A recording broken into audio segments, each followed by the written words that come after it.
My name is Gus Pendergast, and I am 70 years old. I was sitting on the edge of my worn leather armchair, polishing my work boots, when the phone rang. It was 8 p.m. on a Thursday, the night before the rehearsal dinner for my only daughter's wedding. The smell of shoe polish and old pine filled my small cabin. I picked up the receiver expecting to hear Lila's voice, perhaps nervous about the big day, or maybe just checking in on her old man. Instead, the voice on the other end was Caden Worth, her fiancé. He did not say hello. He did not ask how I was doing. He just cleared his throat with that arrogant little cough of his and delivered a sentence that would cost him exactly $500,000. "Gus, listen to me," Caden said, his voice smooth and cold like polished marble. "We have been reviewing the seating chart for Saturday. Lila and I have made a decision. We think it is best if you do not sit at the head table. In fact, we think it is best if you do not come to the ceremony at all." I froze my hand, still holding the brush against the leather of my boot. I asked him why. I asked him if I had done something wrong. Caden laughed, a dry, humorless sound. "It is nothing personal, Gus," he said. "It is just that this wedding is going to be covered by society pages. We only want important people in the photos. Senators, CEOs, investors, people who matter. You with your grease-stained fingernails and that ancient truck of yours, you just do not fit the aesthetic. You would ruin the brand we are trying to build." He paused, waiting for me to argue, waiting for me to beg. But I remained silent. Caden took my silence for submission. "Good," he said. "I knew you would understand.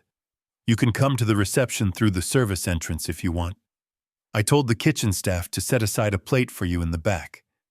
Just stay out of sight of the cameras." Lila cried a little about it, but she agrees. It is for the best. He hung up. The dial tone hummed in my ear. I sat there for a long moment, looking at my boots. My hands were trembling, not from age, but from a cold, quiet rage that started in my gut and spread to my chest. He said Lila agreed. My little girl. The girl I had raised alone since her mother died. The girl I had protected from every storm. She agreed that I was not important enough to see her get married. I did not scream. I did not throw the phone. I simply stood up and walked to the painting of a lighthouse hanging above my fireplace. I moved it aside, revealing a wall safe. My fingers moved automatically over the dial. Click, click, click. The heavy steel door swung open. Inside was not just a few dollars or some old jewelry. Inside was a thick file labeled wedding contract and a black ledger that contained the secrets of the Pendergast Infrastructure Group, the largest underground construction firm on the East Coast. I took out the file. I picked up my secure satellite phone, the one I only used for high-level corporate executions. I dialed a number I knew by heart. It rang once. "Mr. Kinsley speaking," a voice answered immediately, sharp and alert. "Kinsley," I said, my voice steady and low. "Initiate Protocol 19 on the Worth wedding. Cancel the venue check. Revoke the access to the penthouse. And Kinsley, call Senator Miller and the rest of the VIP list. Tell them the wedding is off and invite them to my garage for a beer instead. Before I tell you how the self-proclaimed king of marketing lost everything in less than 12 hours, let me know where you are watching from in the comments below. Hit like and subscribe if you have ever been underestimated by someone who thought they were better than you. To understand why I did what I did, you have to understand the last 6 months. You have to understand the mask I wore and the monster I was feeding. Caden Worth thought I was a retired mechanic living off a meager pension. He saw my 1998 Ford pickup truck with the rusted wheel wells and assumed my bank account looked the same. He saw my flannel shirts and my calloused hands and assumed I was simple. He never bothered to ask how a simple mechanic could afford to fix the plumbing in his luxury apartment when the landlord refused. He never asked where the money for Lila's student loans vanished to. He just took. For 6 months, I watched him parade around, spending money, that he thought came from a mysterious benefactor. You see, when Lila got engaged to Caden, I did a background check. I knew Caden was a climber. He was a marketing director with a taste for champagne and a beer pocketbook. He wanted a wedding at the Plaza Hotel in New York City. He wanted imported orchids. He wanted a 7-tier cake dusted with edible gold. The total cost was projected to be $500,000. Lila came to me in tears 6 months ago, saying they could not afford it. She knew I had some savings, but she thought it was just a few $1,000s tucked away in a coffee can. I could not tell her the truth, not yet. I wanted to see if Caden loved her, or if he loved the lifestyle she could provide. So I set up a test. I created a shell entity called the Pendergast Foundation. I told Lila that I had applied for a grant on her behalf, a charity that helps young couples start their lives. It was a lie, of course. I was the foundation. Every check Caden signed, every deposit made to the wedding planner, every deposit for the vintage wines came directly from my personal private equity account. But Caden did not know that. He thought he had charmed some board of directors. He walked around puffing his chest out, bragging about how his charisma attracted wealth. I remember one afternoon, 2 months before the wedding. I had driven into the city to meet them for lunch. I parked my old truck in front of the restaurant. It is a good truck. It has a reliable engine, and it has never let me down.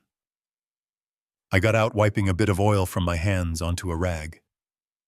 Caden was standing on the sidewalk in a suit that cost more than my first house. He looked at my truck, and then he looked at me with a sneer that twisted his handsome face into something ugly. "God, Gus, do you have to drive that thing everywhere?" Caden asked loud enough for the valet to hear. "It is an eyesore. It is leaking oil on the pavement. Honestly, it is embarrassing. We are trying to build an image here, Gus. Success attracts success. Poverty attracts poverty. And that truck reeks of poverty." I looked at him calmly. "It gets me from point A to point B." "Caden," I said. "And it is paid for. Unlike that Aston Martin you are leasing." Caden rolled his eyes. "That is the difference between us, Gus. You think about cost. I think about leverage. I am leasing the lifestyle I deserve. That truck belongs in a junkyard. And frankly, if you cannot dress the part, maybe you should not be meeting us at places like this. People might think we are related." He laughed as if it were a joke, but his eyes were cold. He was testing me, pushing me to see how much disrespect I would take. And I took it. I took it because I looked at Lila standing next to him. I was waiting for her to say something. I was waiting for my daughter, the girl who used to sit on my lap and steer that very truck down the driveway to defend her father. Lila looked at Caden, and then she looked at the ground. She shifted her weight nervously. "Daddy, maybe you could park around the corner next time," she mumbled. "Caden is just stressed about the wedding. We have important meetings today, and appearances matter." That was the first crack in my heart. She did not defend me. She managed his ego. She validated his disrespect. But I told myself it was just stress. I told myself she was young and in love and blinded by the bright lights of the city. I forgave her. I kept signing the checks. I kept funding the dream. The insults continued.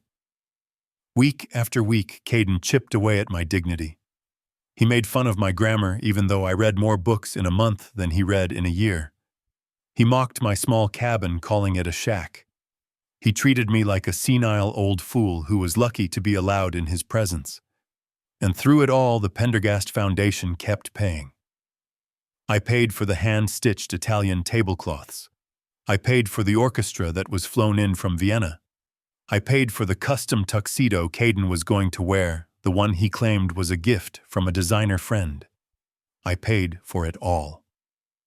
And every time a payment went through, Caden's ego grew larger. He started referring to the wedding as the event of the year.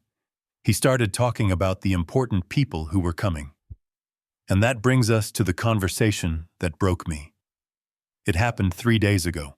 I had driven to their apartment to drop off a box of old family photos Lila had asked for. I thought maybe they wanted to display them at the reception. Pictures of her mother. Pictures of us camping. Memories. When I arrived, the door was ajar. I could hear them arguing. I stopped in the hallway holding the cardboard box against my chest. "We cannot have those photos displayed," Caden was saying. "Look at them, Lila. Your dad looks like a hobo in this one. And your mom, look at that dress. It is tragic. It screams working class. We are trying to network here, Lila. We have investors coming. We need to project old money, not no money." "But they are my parents," Lila said, her voice small. "Mom is gone, Caden. This is how I honor her." "You honor her by not embarrassing her daughter," Caden snapped. "And speaking of embarrassing, we need to talk about Gus. He cannot sit at table 1. I have put Senator Miller and his wife there. We need that connection for my new firm. Gus can sit at table 19 by the kitchen doors." "Table 19, Lila asked. "That is for the staff, Caden. You cannot put my father with the photographers and the sound guys." "Why not?" Caden replied. "He will be more comfortable there. He can talk about sports or trucks or whatever people like him talk about. He will be out of his depth with the senator. He will humiliate us, Lila. Do you want him asking the CEO of Tech Corp about carburetor repairs while we are trying to close a seed round?" There was a long silence. I held my breath. This was it. This was the moment. My daughter had to choose. She had to choose between the man who raised her, who sacrificed everything for her, and the man who treated her father like a stain on his designer suit. "You are right," Lila said. Her voice was barely a whisper, but I heard it clearly. I heard it, and it felt like a physical blow to the chest. "You are right, Caden. Daddy does not know how to behave in these circles. He is rough. It would be awkward for everyone. Table 19 is fine. Just do not tell him it is the staff table. Tell him it is a quiet spot because of the speakers." I did not knock. I did not deliver the photos. I turned around and walked back to the elevator. I carried the box of photos back to my truck and set it gently on the passenger seat. I drove home in silence. That was the moment the checkbook closed. That was the moment the father died and the businessman woke up. I spent the next 48 hours reviewing every contract, every receipt, and every clause in the grant agreement I had drawn up for the foundation. I realized I had given them too much power, too much freedom. I had let them believe they were the masters of their universe. But gravity is a harsh teacher, and I was about to cut the string. When Caden called me tonight to tell me I wasn't welcome at the ceremony, it wasn't a surprise. It was just the final signature on his own death warrant. He thought he was banishing a helpless old man. He didn't know he was declaring war on the chairman of the board. After I hung up with Kinsley, I poured myself a glass of cheap bourbon. I sat in my armchair and waited. I knew what was happening on the other side of the city. I knew that right now Kinsley was making calls. I knew that the banking system was processing the stop payment orders. I knew that the emails were landing in the inboxes of the vendors. The silence in my cabin was heavy, but it wasn't lonely. It was the silence of a hunter waiting for the trap to snap shut. The first sign of the storm came the next morning at 7 a.m. I was in my kitchen frying eggs when my cell phone rang. It was Lila. I let it ring. I took a bite of toast. It rang again. And again. I imagined her panic. I imagined the chaos in the bridal suite at the plaza. I imagined the makeup artist pausing as Lila screamed into her phone. I finished my breakfast. I washed my plate.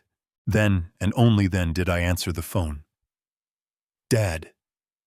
"Thank God," Lila sobbed. Her voice was high and tight, shrill with panic. "Dad, something is wrong. There has been a mistake. A terrible mistake." "Good morning, Lila," I said calmly. "What sort of mistake?" "The hotel," she gasped. The manager just came in. He says the check bounced. He says the foundation canceled the grant. He says we have to pay $500,000 immediately or they are kicking us out. Dad, they are taking down the flowers. They are locking the ballroom doors. You have to help us. I leaned back against the counter watching the steam rise from my coffee.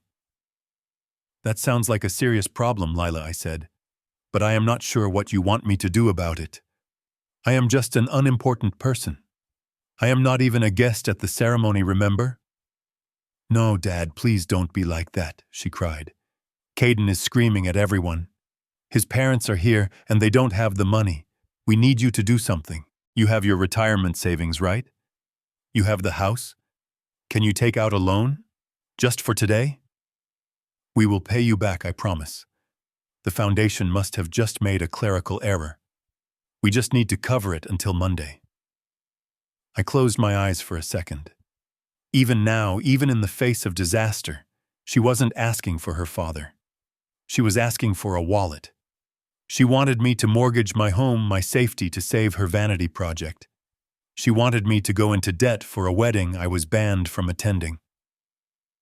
Lila, I said, my voice dropping an octave. There is no clerical error. The foundation did not make a mistake. What do you mean? She stopped crying. The silence on the line was thick with confusion. I mean that the foundation has strict bylaws regarding the conduct of its beneficiaries. I said, quoting the document I had written myself. It reserves the right to withdraw funding if the recipients display a lack of moral character. Dad, what are you talking about?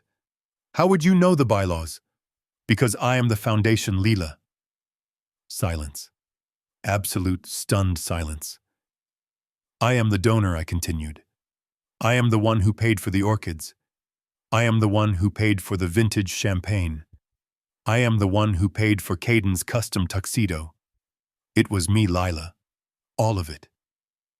That is impossible, she whispered. You are a mechanic. You fix trucks.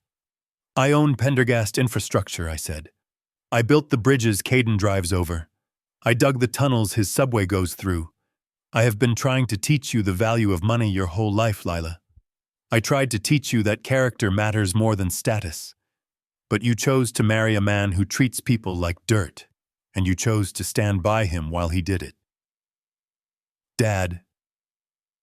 No, I interrupted her. You told me I didn't fit the aesthetic. You agreed that I should eat in the kitchen. Well, Lila, I am staying in my kitchen, and I am taking my checkbook with me, but Dad, the wedding, the guests. Senator Miller. Senator Miller is coming to my house for a barbecue, I said. We have some business to discuss. He won't be at the plaza. Neither will the bank president. Neither will the investors. They are my friends, Lila. They are the important people you wanted so badly, and they are coming to hang out with the mechanic. Dad, please, Caden will die. This will destroy his career. Good, I said. Maybe when he rebuilds it, he will build it on something stronger than my money. I hung up the phone. My hand was shaking again, but this time it wasn't from rage. It was from grief. I had just severed the last tie. I had just taught my daughter the hardest lesson of her life. I walked to the window and looked out at my driveway. The old Ford truck was sitting there gleaming in the morning sun. It wasn't pretty. It wasn't fancy. But it was real. I grabbed my keys. I had guests coming, important people, and I needed to make sure the beer was cold. But the story doesn't end there. Oh no. The wedding was canceled, but the fallout was just beginning. Because Caden Worth wasn't the type of man to go down quietly. He was about to make the biggest mistake of his life. He was about to come to my house and try to take what he thought was his, and he had no idea that I was waiting for him. I did not stay in my kitchen. I sat there for an hour after the phone call, watching the coffee in my mug turn cold and a layer of film form on the surface. My pride told me to stay put, to let them have their rehearsal dinner without me, to let them wonder where the old mechanic was. But my heart, The foolish heart of a father who had spent 28 years loving a girl who just discarded him needed to see it with my own eyes. I needed to know if it was real. I needed to see if Caden had forced her into this or if my Lila had truly become one of them. So I put down the mug. I did not change my clothes. I was wearing my stained Carhartt jacket, the one with the fraying cuffs, and my work boots that still had mud from the construction site on the soles. If they thought I was an embarrassment, I decided I would give them the full show. I walked out to my truck, the 1998 Ford F-150 that Caden hated so much, and I turned the key. The engine roared to life, a loud coughing sound that startled the birds in the trees. It was the sound of hard work, the sound of reliability. But to the people at the Plaza Hotel, it would sound like a garbage truck rolling into a cathedral. The drive into the city was slow. Traffic on the bridge was backed up, and I had plenty of time to think. I thought about the first time I held Lila. I thought about the nights I sat up with her when she had a fever. I thought about the tuition checks I signed for that fancy private school she wanted to attend, the one where she learned to be ashamed of me. By the time I hit Fifth Avenue, the sun had set, and the city was glittering like a diamond necklace. It was a world of surface and shine, a world I owned a significant piece of, but a world I chose not to live in. I pulled the truck up to the main entrance of the plaza. The valet stand was busy. Bentleys and Mercedes were lined up, sleek and silent. My truck chugged up behind a silver Rolls-Royce, the exhaust pipe sputtering a cloud of gray smoke that drifted toward the pristine white awning.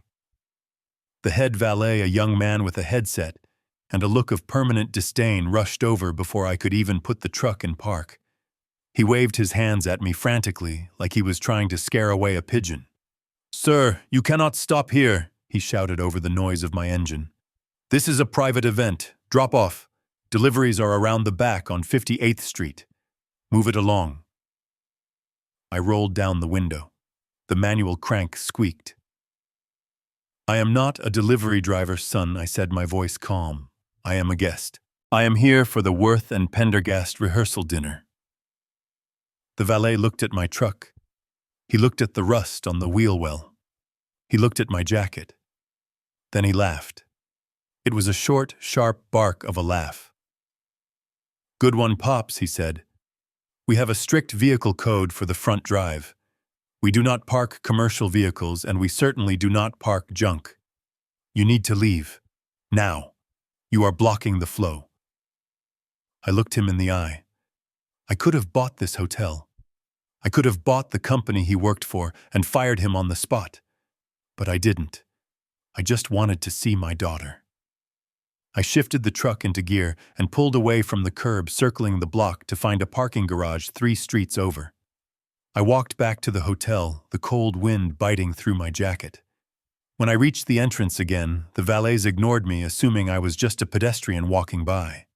I pushed through the revolving brass doors and stepped into the lobby. The smell hit me first. Fresh lilies, expensive perfume, and old money. The lobby was crowded with guests moving toward the ballroom. I saw women in silk dresses that cost more than my truck. I saw men with watches that cost more than my house.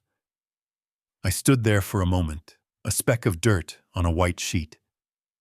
I took a step toward the hallway that led to the terracotta room where the dinner was being held.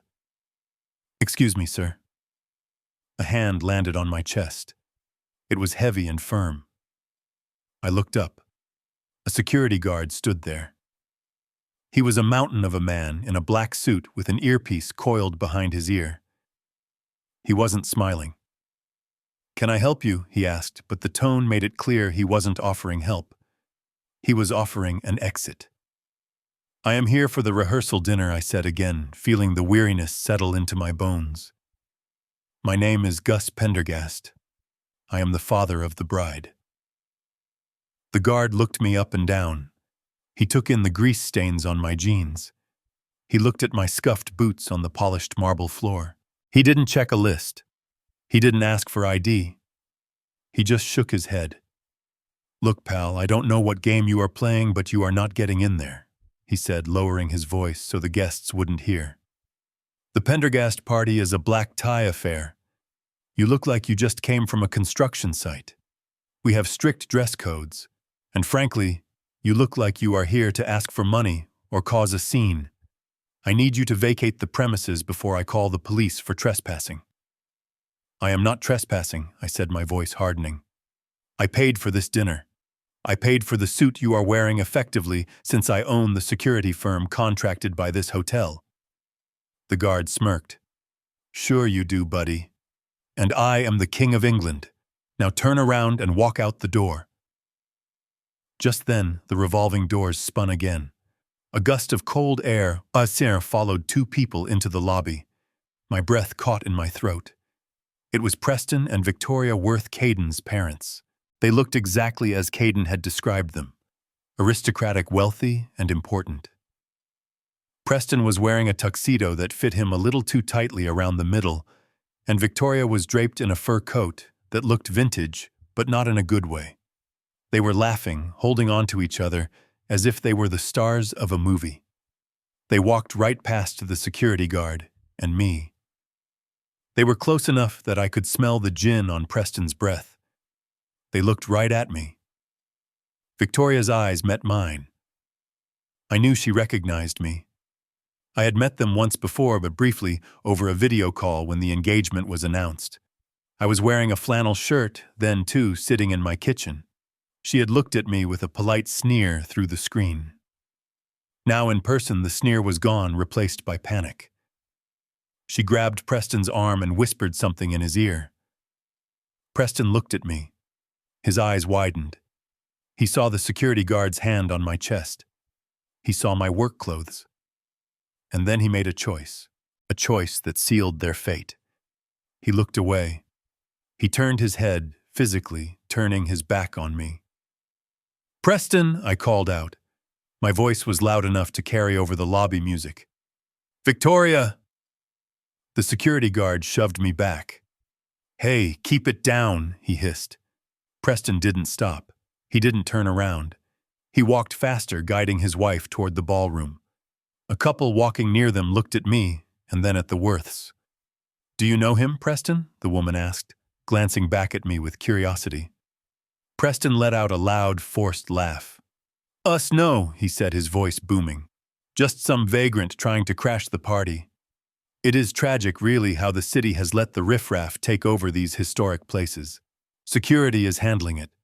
A vagrant, the father of the bride, the man who had secretly paid off their credit card debt 3 months ago so they could qualify for the flight over here. A vagrant." I watched them disappear into the golden light of the ballroom hallway. I watched the heavy doors swing shut behind them, sealing me out. The security guard pushed me again, harder this time. "You heard the man," he said. "You are disturbing the guests. Get out." I looked at the closed doors. I imagined Caden inside, holding court, drinking my wine, laughing at my expense. I imagined Lila sitting there, beautiful and spineless, letting it all happen. I didn't fight the guard.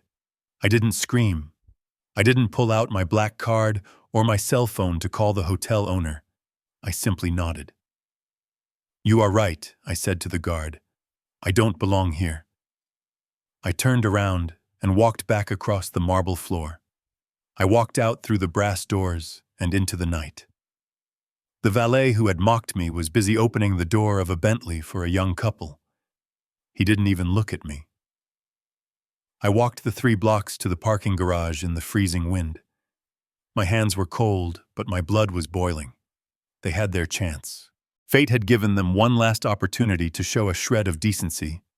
If Preston had stopped, if he had said, "Oh, that is Gus, let him in. This is all a misunderstanding," I might have reconsidered. I might have just canceled the car and left the wedding intact. I might have shown mercy. But they denied me. They looked at me and saw garbage. They treated me like a stain on their perfect evening. I reached my truck and climbed inside. The cab smelled like old coffee and sawdust. It smelled like home. I sat there in the dark for a minute, looking at the city skyline. They wanted a show. They wanted important people. They wanted a wedding that would be talked about for years. I put the key in the ignition. "Fine," I whispered to the empty truck. "I will give them a wedding they will never forget." I drove out of the city not toward my home but toward my office. The real office. The one behind the steel door at the back of my largest warehouse in Queens. I had work to do. The rehearsal was over. It was time for the main event. And I needed to make sure that when the sun came up tomorrow morning, the Worth family would wake up in a world that was very, very different from the one they went to sleep in. I did not go straight to Queens. I told myself I would. I told myself I was done, but there is a stubbornness in me, a need to verify the structural integrity of a disaster before I call in the demolition crew. I walked away from the main entrance, away from the sneering valet and the brass doors, but I did not go to the parking garage. Instead, I walked around the corner to 58th Street. I know buildings like the Plaza. I know them because I have spent 40 years studying their bones. I know that behind every gilded lobby and marble staircase there is a network of service corridors and loading docks that actually keep the place alive. The service entrance was busy with florists and caterers unloading crates. A young man in a chef's uniform was smoking a cigarette by the dumpster. I walked right past him with the confidence of a man who belongs in the back of the house. I was wearing work boots and a Carhartt jacket. To the staff, I wasn't a guest, I was just another contractor here to fix a leaky pipe or check a circuit breaker. No one stopped me. No one even looked at my face. I was invisible, just another pair of hands in the machinery of luxury. I navigated the concrete hallways by instinct, following the muffled thrum of bass and the clatter of silverware. I found a service door that led into the back of the terracotta room. It was cracked open slightly, propped by a rubber wedge to let the waiters move in and out with trays of hors d'oeuvres. I slipped into the shadows between a stack of extra chairs and a heavy velvet curtain. The view from the dark was blinding. The room was a sea of amber light and crystal. The chandeliers I had paid for were dimmed to a romantic glow, casting soft shadows on the faces of the people who thought I was trash.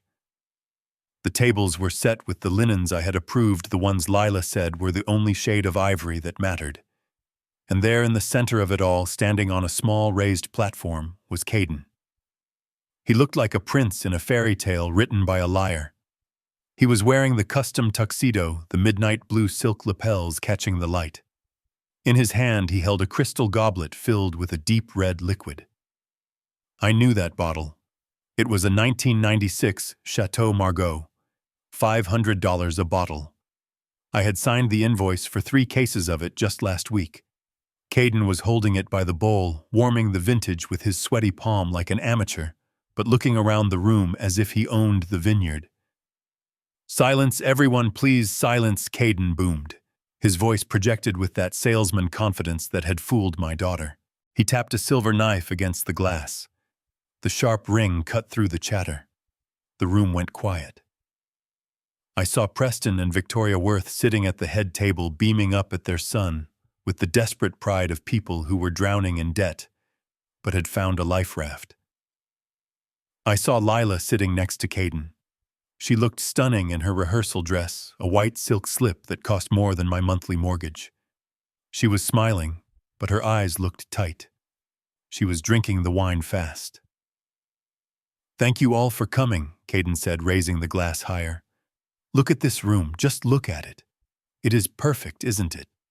It is a reflection of the excellence we strive for. You know, when Lila and I started planning this, there were people who said we were dreaming too big.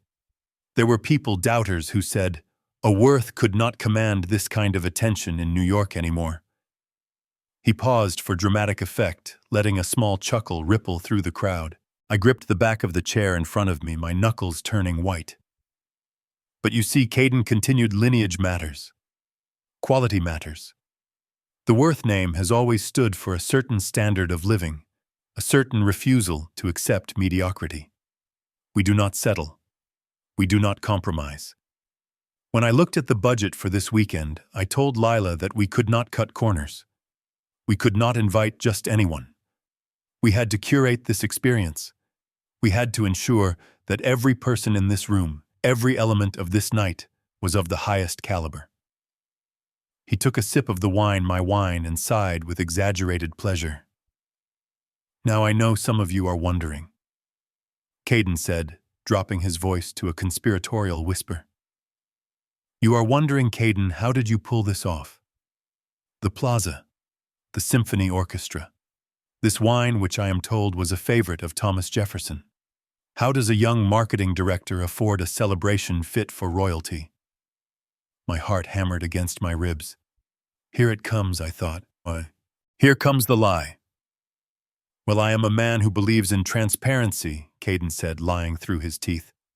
"I have been blessed, truly blessed. As many of you know, I have been working on some high-level campaigns recently. Groundbreaking work. And it seems my talent has not gone unnoticed." He gestured vaguely toward the ceiling, as if God himself were his business partner. 6 months ago, I was approached by a silent angel investor, Caden announced. A titan of industry. A man who made his fortune in Silicon Valley technologies. He saw my portfolio. He saw the vision I have for the future of global branding. And he told me, "Caden, I want to invest in you. Not just in your company, but in your life." He told me that genius needs a stage. He gave me a grant through his private foundation, the Pendergast Foundation. I almost choked on my own breath. He used the name. He used my name. But he twisted it.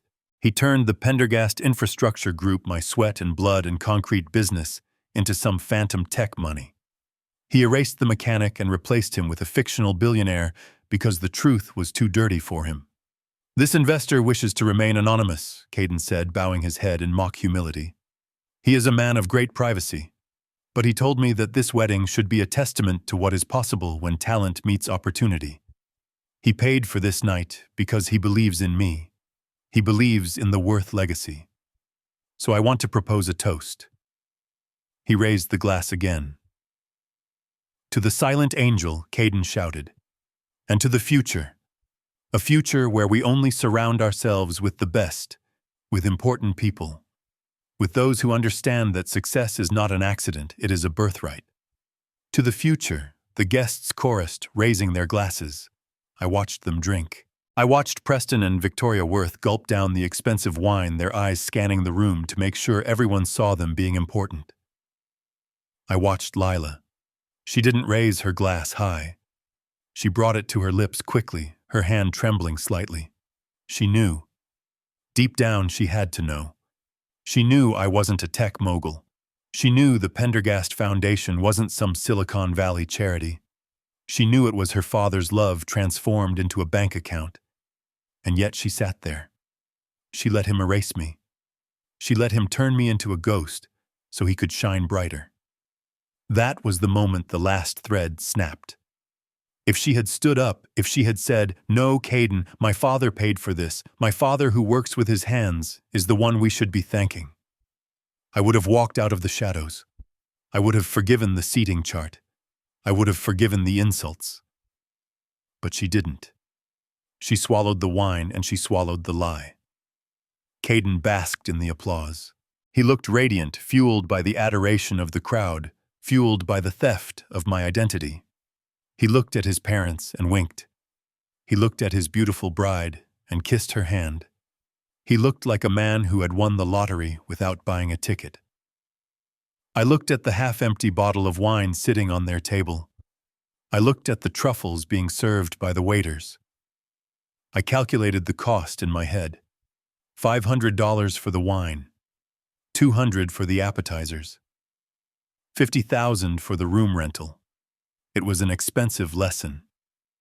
But as I stood there in the dark, smelling the faint scent of old grease on my jacket, I realized it was worth it. Because now I knew. I wasn't guessing anymore. I wasn't a paranoid old man feeling sensitive about his background. I was seeing the raw, naked truth.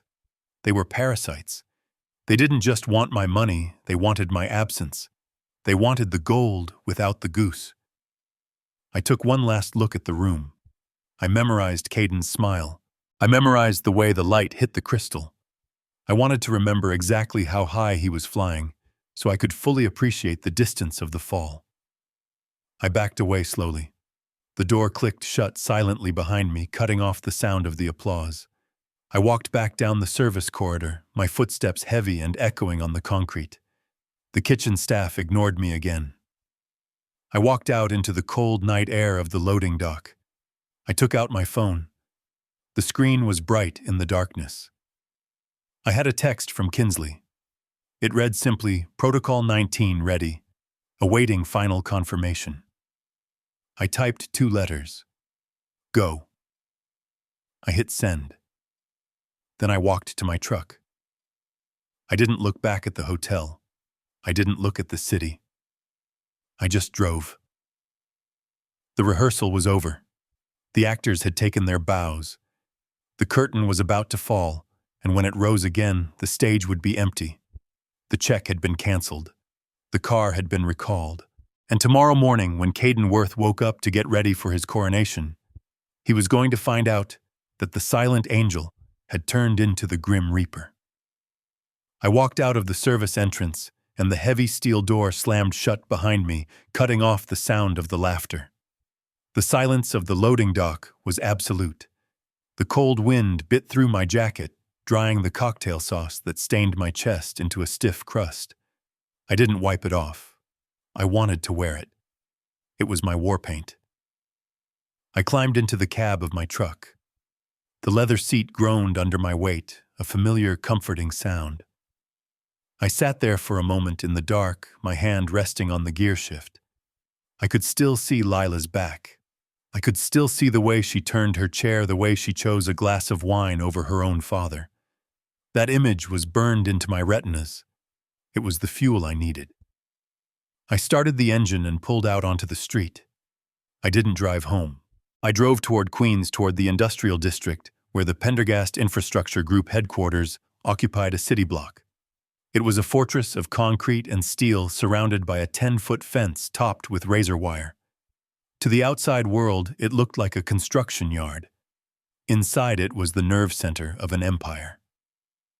I parked the truck in my reserved spot right next to the fleet of heavy excavators. I walked to the rear entrance and punched in my code. The door hissed open. The security guard at the desk stood up immediately, straightening his tie. "Good evening, Mr. Pendergast," he said, surprised to see me. "We weren't expecting you tonight." "Plans changed, Earl," I said, walking past him without stopping. "Is Kinsley in the war room?" "Yes, sir. He has been there for the last hour waiting for your signal." "Good." I walked down the hallway, the fluorescent lights reflecting off the polished concrete floors. I pushed open the double doors at the end of the hall. The war room was a windowless space lined with screens. On one wall was a live feed of the global markets.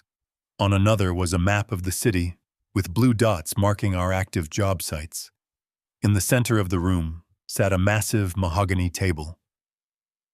Kinsley was sitting at the head of it, surrounded by stacks of files and 3 laptops. Kinsley was my lawyer, my fixer, and my oldest friend. He was a man who could smile while he foreclosed on your house. He looked up as I entered, removing his reading glasses. He saw the stain on my jacket. He saw the look in my eyes. He didn't ask what happened. He knew. "It is done, then?" Kinsley asked, his voice quiet. "It is done," I said, pulling out a chair and sitting down heavily. "They crossed the line, Kinsley. They didn't just cross it, they danced on it. Initiate everything." Kinsley nodded. He tapped a key on his laptop. "Phase 1 is already in motion," he said, looking at the screen. "I have issued the stop payment order on the cashier's check for the plaza. The funds have been frozen. The hotel's finance department will get the notification at 7 a.m. when their system updates." "What about the car?" I asked. "The Aston Martin," Kinsley said, allowing himself a small, grim smile. "I called the dealership. I told them the financing fell through due to a suspicious activity alert on the guarantor's account. That would be you. They are sending a tow truck to the hotel parking garage as we speak. They have a spare key. It will be gone before Caden finishes his dessert. Good, I said. And the penthouse? I bought the penthouse for them as a wedding gift using a shell company, Kinsley reminded me. The lease was in Caden's name, but the funding was yours. I have contacted the building management. I invoked the morals clause in the guarantor agreement. I told them the tenant has engaged in fraudulent misrepresentation of assets. They have cancelled the electronic key fobs. When Caden tries to go home tonight, he won't be able to get into the lobby. I leaned back in this chair. It was ruthless. It was total. But it wasn't enough. I want you to make some calls, Kinsley, I said. I want you to call Senator Miller. I want you to call the CEO of Tech Corp. I want you to call every single person on Caden's VIP list. Kinsley raised an eyebrow. That is a lot of calls, Gus. What do you want me to tell them? Tell them the truth, I said. Tell them that Augustus Pendergast, the man they have been trying to get a meeting with for 5 years, is hosting a barbecue tomorrow afternoon at his private residence. Tell them the wedding at the plaza has been cancelled due to unforeseen financial insolvency of the groom. Tell them that if they want to talk about the tunnel contract or the new bridge proposal, they should come to my garage. Kinsley's smile widened. He picked up his phone. Insolvency, he chuckled. I like that word. It has a ring to it. I stood up and walked to the map on the wall. I traced the lines of the city with my finger. I had built so much of this town. I had poured the foundations. I had welded the beams. I had earned my place. Caden Worth thought he could erase me from my own life. He thought he could edit me out like a bad photo. Tomorrow morning, I whispered to the map. Tomorrow morning, you find out who really holds the pen. I spent the night in my office sleeping on the leather couch. I didn't want to go home to the empty cabin. I wanted to be close to the action. I wanted to be there when the first domino fell. I woke up at 6 a.m. I washed my face in the office bathroom and put my jacket back on. The cocktail sauce had dried into a dark, crusty stain. I left it there. I wanted Caden to see it when he came for me. And I knew he would come. I drove back to my cabin in the early morning light. The sun was just coming up, painting the sky in shades of bruised purple and angry orange. I pulled into my driveway and parked the truck. I set up the grill on the front porch. I filled a cooler with beer. I sat down in my rocking chair and waited. At 7:30 a.m., my phone rang. It was Lila. I let it go to voicemail. At 7:35 a.m., it rang again. Lila. Voicemail. At 7:45 a.m., Kinsley texted me.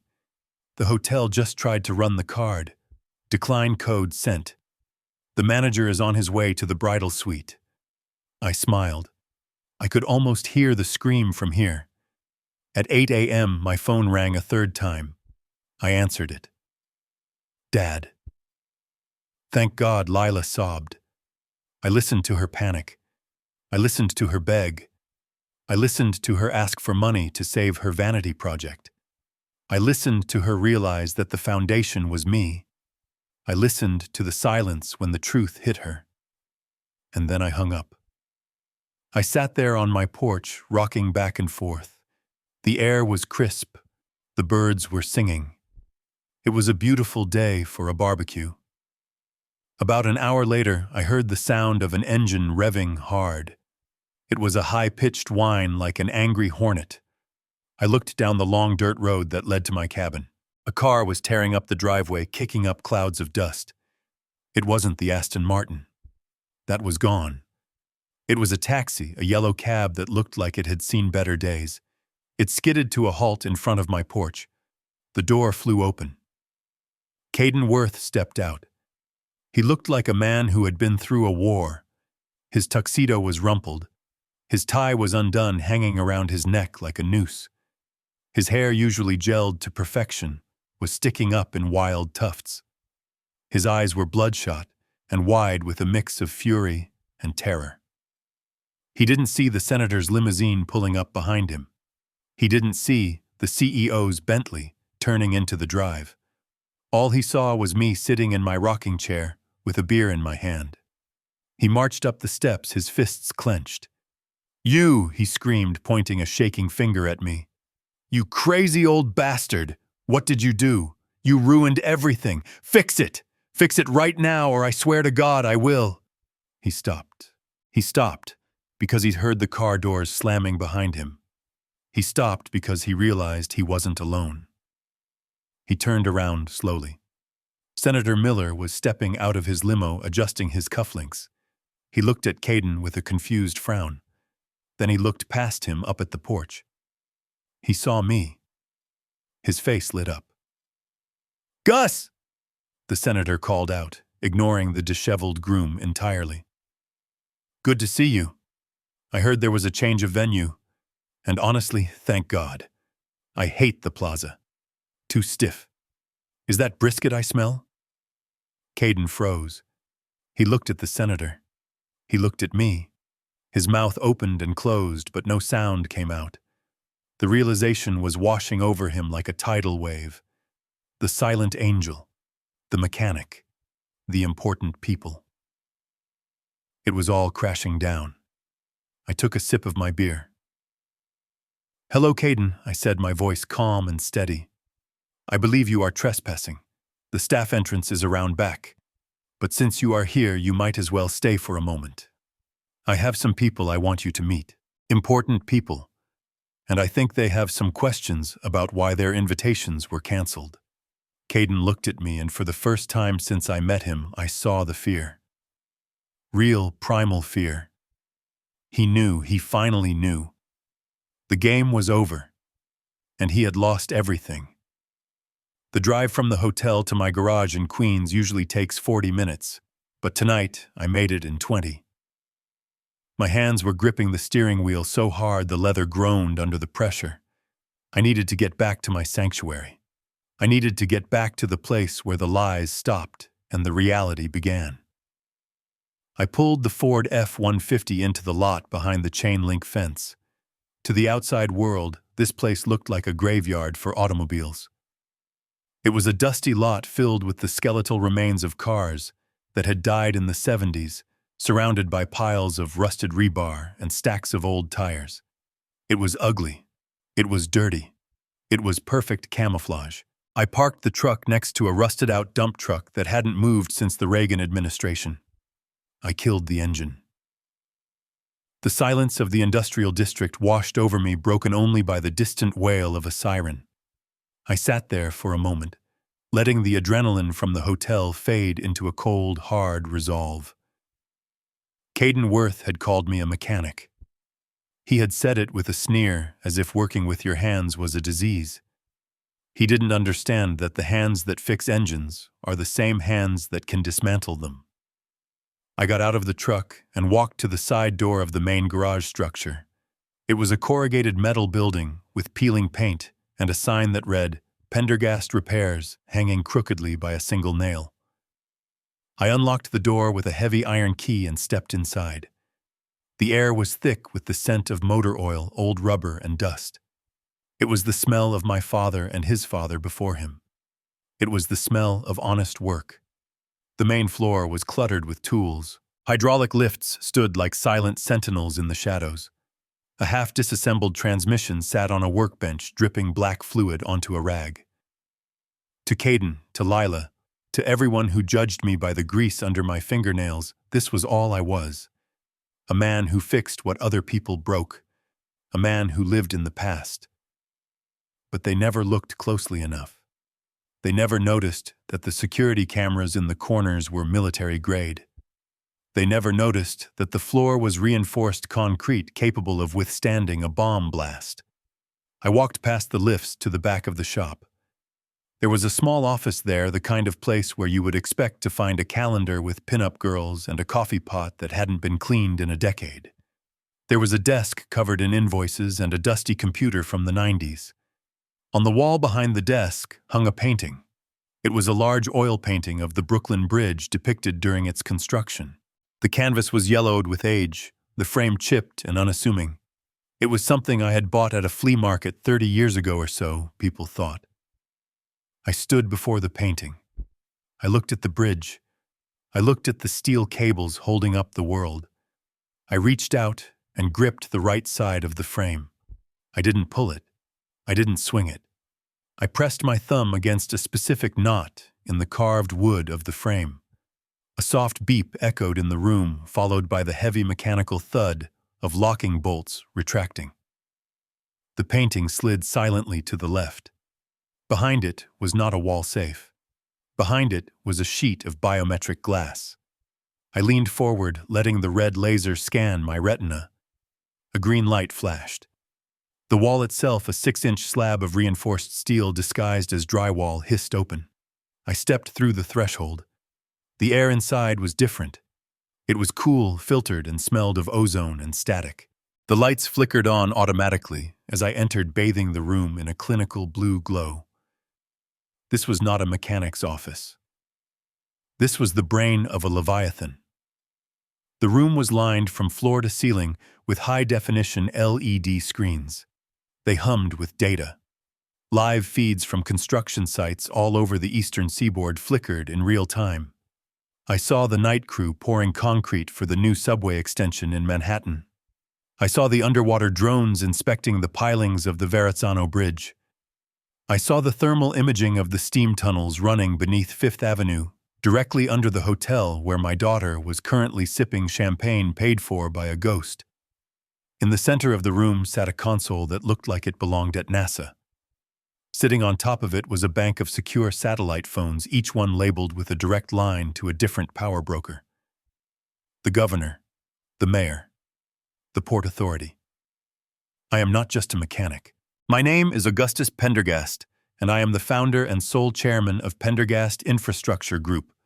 We don't just build roads. We own the ground the city stands on. We hold the contracts for the water mains, the fiber optic layout, the emergency tunnel systems. If a toilet flushes in a skyscraper in Manhattan, it flows through a pipe I laid. If a light turns on in a penthouse in Brooklyn, the electricity travels through a conduit I approved. I walked over to the main console and sat down in the ergonomic leather chair. I looked at the screens. I looked at the empire I had built from nothing, from a single shovel and a strong back. I had built it in the shadows because I learned a long time ago that the man who holds the keys to the castle is a target, but the man who built the walls is invisible. I watched the screen labeled Plaza Hotel Grid. I could see the power usage spikes in the ballroom. I could see the water pressure levels. I essentially had my hand on the throat of the building. Caden wanted important people. He wanted people with titles, people with shiny suits, people who made the society pages. He didn't understand that the most important people are the ones who make the world work when you aren't looking. He didn't understand that while he was leasing a lifestyle, I was owning the infrastructure that made his lifestyle possible. I reached for one of the satellite phones. It was heavy in my hand, a brick of encrypted technology. I wasn't just a father whose feelings were hurt. I was a titan who had been insulted by an insect. I had spent 6 months playing the fool, playing the simpleton, letting him lecture me on class and taste. I had done it to see if there was any redeeming quality in him, any spark of humility. There was none. I looked at the live feed of the subway tunnel construction. Hundreds of men in hard hats working the night shift, putting food on their tables, building the future. Those were my people. That was my tribe. Caden Worth and his friends, they were just tourists in the city we built. I punched a code into the console, unlocking the master financial controls. The screens shifted, replacing the camera feeds with banking interfaces. Rows of numbers cascaded down the monitors. The Pendergast Foundation accounts were highlighted in green. I took a deep breath. This was it. The moment I stopped being the mechanic and started being the chairman. I wasn't just canceling a check. I was correcting a market error. I was liquidating a bad investment. I looked at the painting of the bridge one last time through the open door. It stood strong against the elements, bearing the weight of millions without complaint. That is what a father does. He bears the weight. But when the weight becomes a parasite, when the burden starts to eat away at the foundation, you don't just keep carrying it. You shake it off. I turned back to the screens, my finger hovering over the execute command.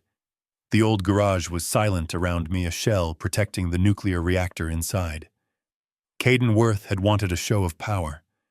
He had wanted to see what real influence looked like. I pressed the button. The screens flashed red. The transfer protocols initiated. The silent angel was dead. The chairman had arrived. The silence in the war room was different from the silence in the cabin. In the cabin, the silence was lonely, a byproduct of abandonment. Here, the silence was heavy with potential energy, like the hum of a high-voltage line before the switch is thrown. Kinsley sat across from me, his fingers hovering over the keyboard of his secure laptop. The blue light from the monitors reflected in his glasses, hiding his eyes. He did not look tired. Men like Kinsley do not get tired when there is blood in the water. We started with the money. It was the simplest part of the equation, but the one that would cause the most immediate structural failure. On the screen to my left was the banking interface for the Pendergast Foundation. It showed a pending wire transfer scheduled for 7 in the morning. $500,000. To Caden Worth, it was a magic number, a sum that would buy him entry into the world he desperately craved. To me, it was the cost of a diesel generator for a tunnel project. It was a rounding error. Kinsley looked at me, waiting for the verbal command. Our protocols required it. We were not just moving money, we were altering the trajectory of lives. Item 1, Kinsley said, his voice dry and professional. The Plaza Hotel final payment. The contract stipulates full settlement 24 hours prior to the event. If the wire does not clear at 7, the contract is voided immediately. I looked at the number on the screen. I thought about the way Caden had held that wine glass. I thought about the way he had looked at the waiters. I thought about Lila sitting in silence. Kill it, I said. Kinsley typed a sequence of commands. He did not hesitate. He entered his authorization code, then waited for mine. I reached forward and typed in the 6-digit PIN that only I knew. The screen flashed amber, then red. The status of the transfer changed from pending to canceled. Reason for cancellation. Kinsley asked, his fingers poised to type the official record. Breach of contract, I said, staring at the red text. Violation of the moral turpitude clause. The beneficiary has demonstrated conduct incompatible with the values of the foundation. Specifically, he is a fraud who abuses the working class. Kinsley typed it out, word for word. He hit enter. The digital paper trail was complete. At 7 in the morning, the accounts receivable department at the plaza would get a notification that would stop their hearts. The cascading effect would be instantaneous. The florists would stop arranging the lilies. The kitchen would stop prepping the lobster. The band would start packing up their instruments. Now the apartment, I said, leaning back in the leather chair. This was personal. The wedding was a party, but the apartment was a life.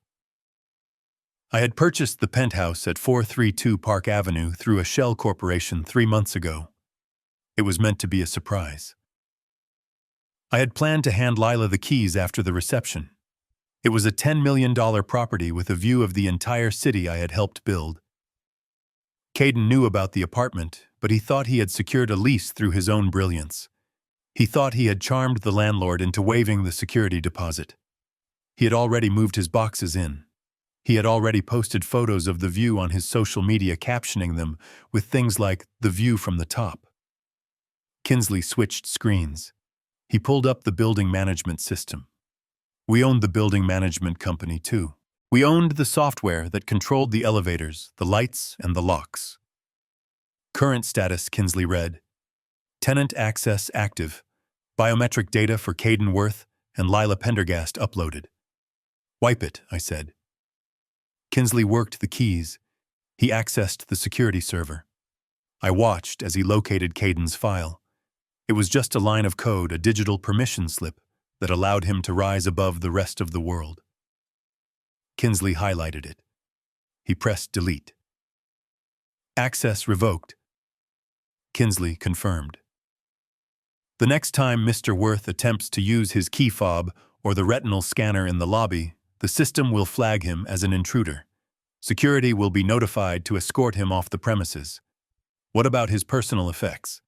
He has already moved his wardrobe in. Have them boxed and put on the curb, I said.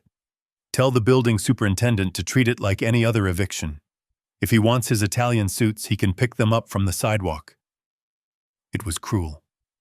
I knew it was cruel, but I remembered the way he had looked at my truck. I remembered the way he had called it an eyesore. I wanted him to know what it felt like to be left outside. I wanted him to know what it felt like to have the door slammed in your face by a system you thought you controlled. We sat in the blue glow of the screens for a moment, the only sound the hum of the cooling fans. We had stripped him of his party. We had stripped him of his home. Now it was time to strip him of his audience. The guest list, Kinsley said, pulling up a spreadsheet. 150 guests. Top tier. You have Senator Miller. You have Arthur Galloway, the CEO of Metro Bank. You have the deputy mayor. Caden had spent months curating this list. He had bragged about it endlessly. He called them his network. He didn't know that 80% of the names on that list were men and women I had done business with for 30 years. He didn't know that the senator had approved my permits or that Galloway financed my first major dig. He thought they were coming for his charisma. He thought they were coming because he was a rising star in marketing. They were coming because they were curious about the Pendergast Foundation. They were coming because they wanted to meet the mysterious benefactor. They were coming to kiss the ring, they just didn't know who was wearing it. Give me the phone, I said. Kinsley slid the heavy satellite phone across the mahogany table. I picked it up. It felt solid real. I looked at the time. It was 2:15 in the morning. These men would be asleep. But when Gus Pendergast calls at 2 a.m., you answer. You answer because it usually means a tunnel has collapsed or a union deal has fallen through. You answer because money never really sleeps. I dialed Senator Miller first. It rang 3 times. This is Miller, a groggy voice answered. This better be an emergency. It is Gus, I said. The tone changed instantly. The grogginess vanished, replaced by the sharp alertness of a politician. Gus. Is everything all right? Did the inspection on the bridge fail? The bridge is fine, John, I said. I am calling about the wedding tomorrow. The one at the plaza. Oh, right, the senator sighed. The Worth kid. To be honest, Gus, I was dreading it. I don't know the groom from Adam, but my chief of staff said the Pendergast Foundation was involved, so I had to show face. I was planning to stay for the cocktail hour and slip out the back. You don't have to go, I said. The wedding is off. Off? Why? Because the groom is a fraud, I said, my voice flat. And because the Pendergast Foundation has decided to pull its funding. There was a pause on the line. Then a low chuckle. You are the foundation, aren't you, Gus? I always suspected. You love playing these games. I am the foundation, I confirmed. And I am the father of the bride. The silence was longer this time. Respectful. Oh, I see. I am sorry, Gus. That is heavy. It had to be done, I said. But listen, John, I have a lot of brisket marinating. I have a keg of the good stuff from Germany. Since your schedule just cleared up, why don't you come out to the house tomorrow? Not the penthouse. The cabin. The cabin, the senator asked. You mean the place with the lake where we fished last summer? The same. Done, the senator said without hesitation. I will bring the scotch. And Gus? Yeah? If that kid gives you any trouble, call me. I can have his parking tickets audited going back to kindergarten. I hung up, one down. I dialed Arthur Galloway next. The bank president. He answered on the first ring. Gus, tell me the market didn't crash. The market is fine, Arthur, I said. But Caden Worth's credit rating is about to take a dive. Who? The groom. The wedding tomorrow. Oh, that, Galloway groaned. My wife bought a new dress for that. She is going to be furious if we don't go. She thinks this silent angel character is going to be there. She wants to pitch her charity. Tell her the silent angel is going to be in his garage in Queens drinking beer, I said. And tell her if she wants that donation she should come wear jeans. You are kidding, Galloway said. You? You are the backer? I was. Until tonight. What happened? He forgot who pours the concrete, Arthur. He thought he could live in the penthouse without respecting the foundation. Galloway laughed a deep belly laugh. I love it. I absolutely love it. We will be there. Noon? Noon, I said.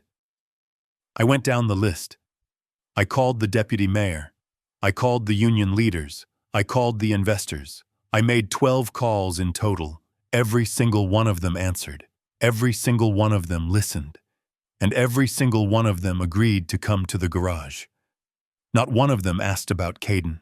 Not one of them asked about his marketing genius or his brand vision. They didn't care.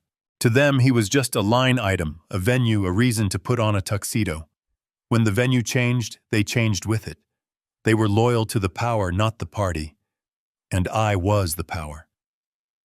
I put the phone down. My throat was dry.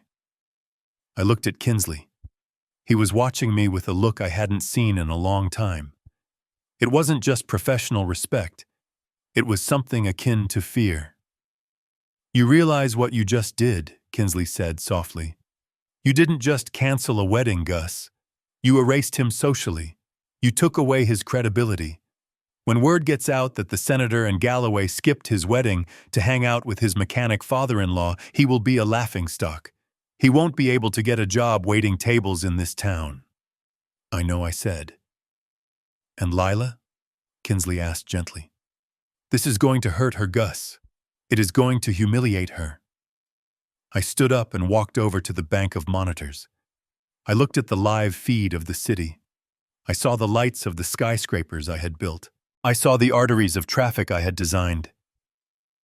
She needs to be hurt, I said, my voice barely a whisper. She needs to feel the burn. Because pain is the only teacher that doesn't let you cheat on the test. She needs to see Caden for what he is when the lights go out. She needs to see if she loves the man or the mirror. I turned back to Kinsley. Is there anything else? Just one thing, Kinsley said. The flowers. The florist says they are already loaded on the trucks. $50,000 worth of white orchids. Do you want them sent to the dump? I thought about it. I thought about the waste. I thought about the beauty of those flowers paid for with my hard work, destined to rot in a landfill because of a lie. No, I said. Send them to the Veterans Hospital in the Bronx. Tell them they are a donation from the Pendergast Infrastructure Group. Tell them to put them in every room. Let the men who actually fought for something enjoy them. Kinsley nodded and typed the command. It was 3 a.m. The war room was quiet again. The destruction was set in motion. The missiles were in the air. There was nothing left to do but wait for impact. I looked at the painting of the bridge on the wall. It looked sturdy, unshakable. Go home, Kinsley, I said. Get some sleep. You are coming to a barbecue tomorrow. What about you? I am going to stay here for a bit, I said. I want to watch the sun come up. I want to see the new day. Kinsley packed his laptop. He stood up and buttoned his jacket. He paused at the door. You are a good father, Gus, he said. Even if she doesn't see it tomorrow, she will see it eventually. I hope so, I said. He left. The heavy steel door clicked shut. I was alone in the brain of my empire. I sat back in the chair and closed my eyes. I could hear the phantom sounds of the wedding that would never happen. The music stopping. The glasses shattering. The screams. I wasn't happy. I wasn't triumphant. I was just tired. But it was the good kind of tired. The kind that comes after you clear the rubble and prepare the ground for something new, something real. I waited for the dawn. I waited for the phone to ring. I waited for the scream. And I knew that when it came, I would be ready. I was Gus Pendergast. I fixed things, and tomorrow I was going to fix my family even if I had to break it first. The sun rose over Central Park, casting a golden glow on the window panes of the Plaza Hotel, but inside the bridal suite, the atmosphere was anything but warm. It was 7 in the morning, and the air smelled of hairspray, nervous sweat, and expensive coffee.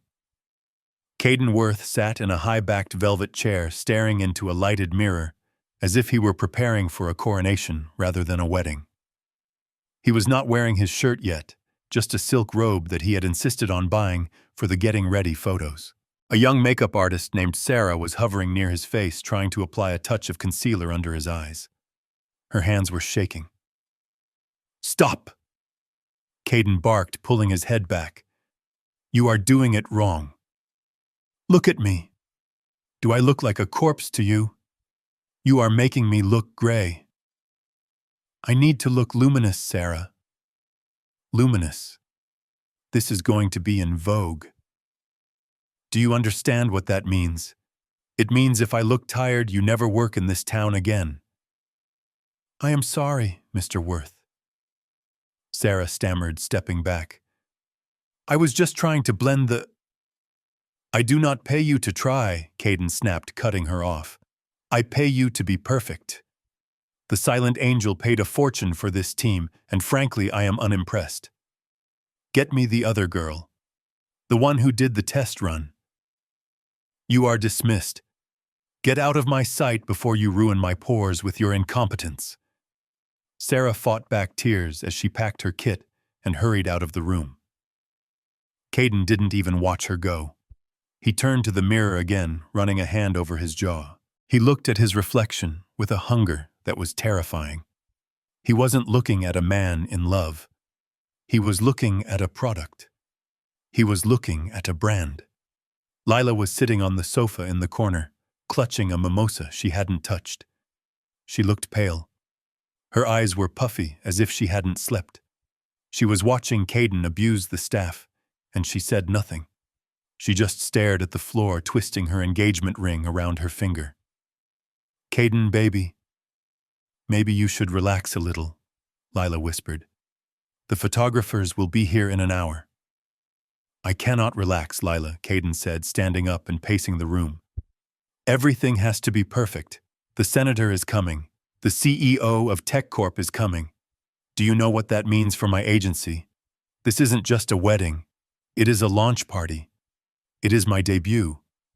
And your father better not screw it up by showing his face at the wrong door.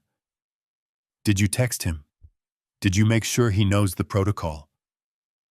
"I told him," Lila said, her voice barely audible. "He knows." "Good," Caden said, checking his watch. "Now where is the hotel manager? He was supposed to be here 10 minutes ago to confirm the Champagne Tower logistics. I specifically asked for the vintage Dom Perignon to be chilled to exactly 40 degrees. If it is 41 degrees, I am sending it back." As if summoned by his arrogance, there was a knock at the door. It wasn't the polite, rhythmic knock of room service. It was a heavy, authoritative thud. Finally, Caden muttered, adjusting his robe. "Come in." The door opened. It wasn't a waiter with a silver tray. It was Mr. Sterling, the general manager of the Plaza.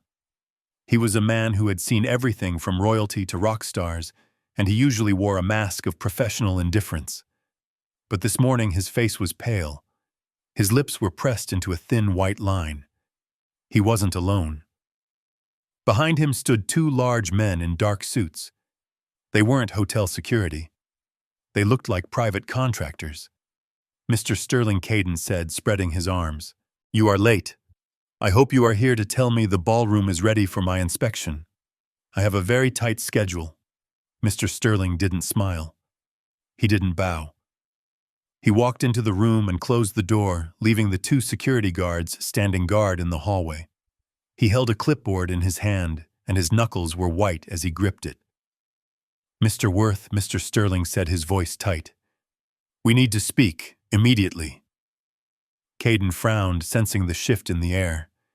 He didn't like it. He didn't like being spoken to without deference. "We are speaking," Caden said. "What is the problem? Is it the flowers?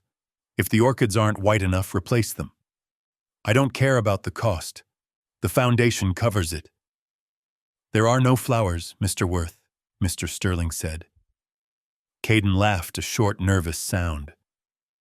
"What do you mean there are no flowers?" "I mean the florists have been ordered to cease operations," Mr. Sterling said. "They are packing up the trucks as we speak. The ballroom is being locked.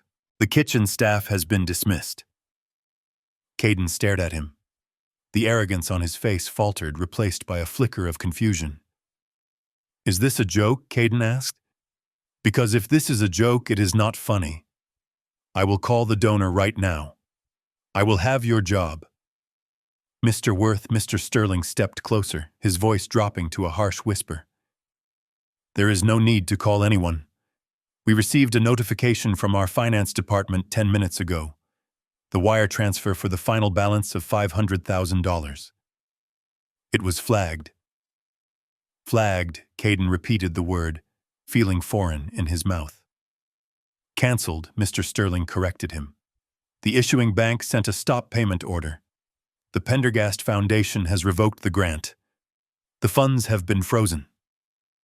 Lila let out a small gasp from the sofa. She stood up, her hands trembling. "Revoked," she whispered. "That is impossible."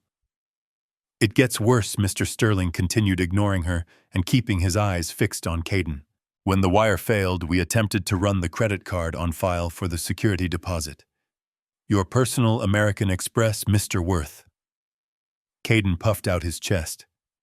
"That card has a $50,000 limit." "Run it again." "We did run it," Mr. Sterling said. 3 times. It was declined. Code red. That means the card hasn't just hit its limit. It means the issuer has flagged the account for fraudulent activity and insolvency. The account has been closed, Mr. Worth. The room went silent.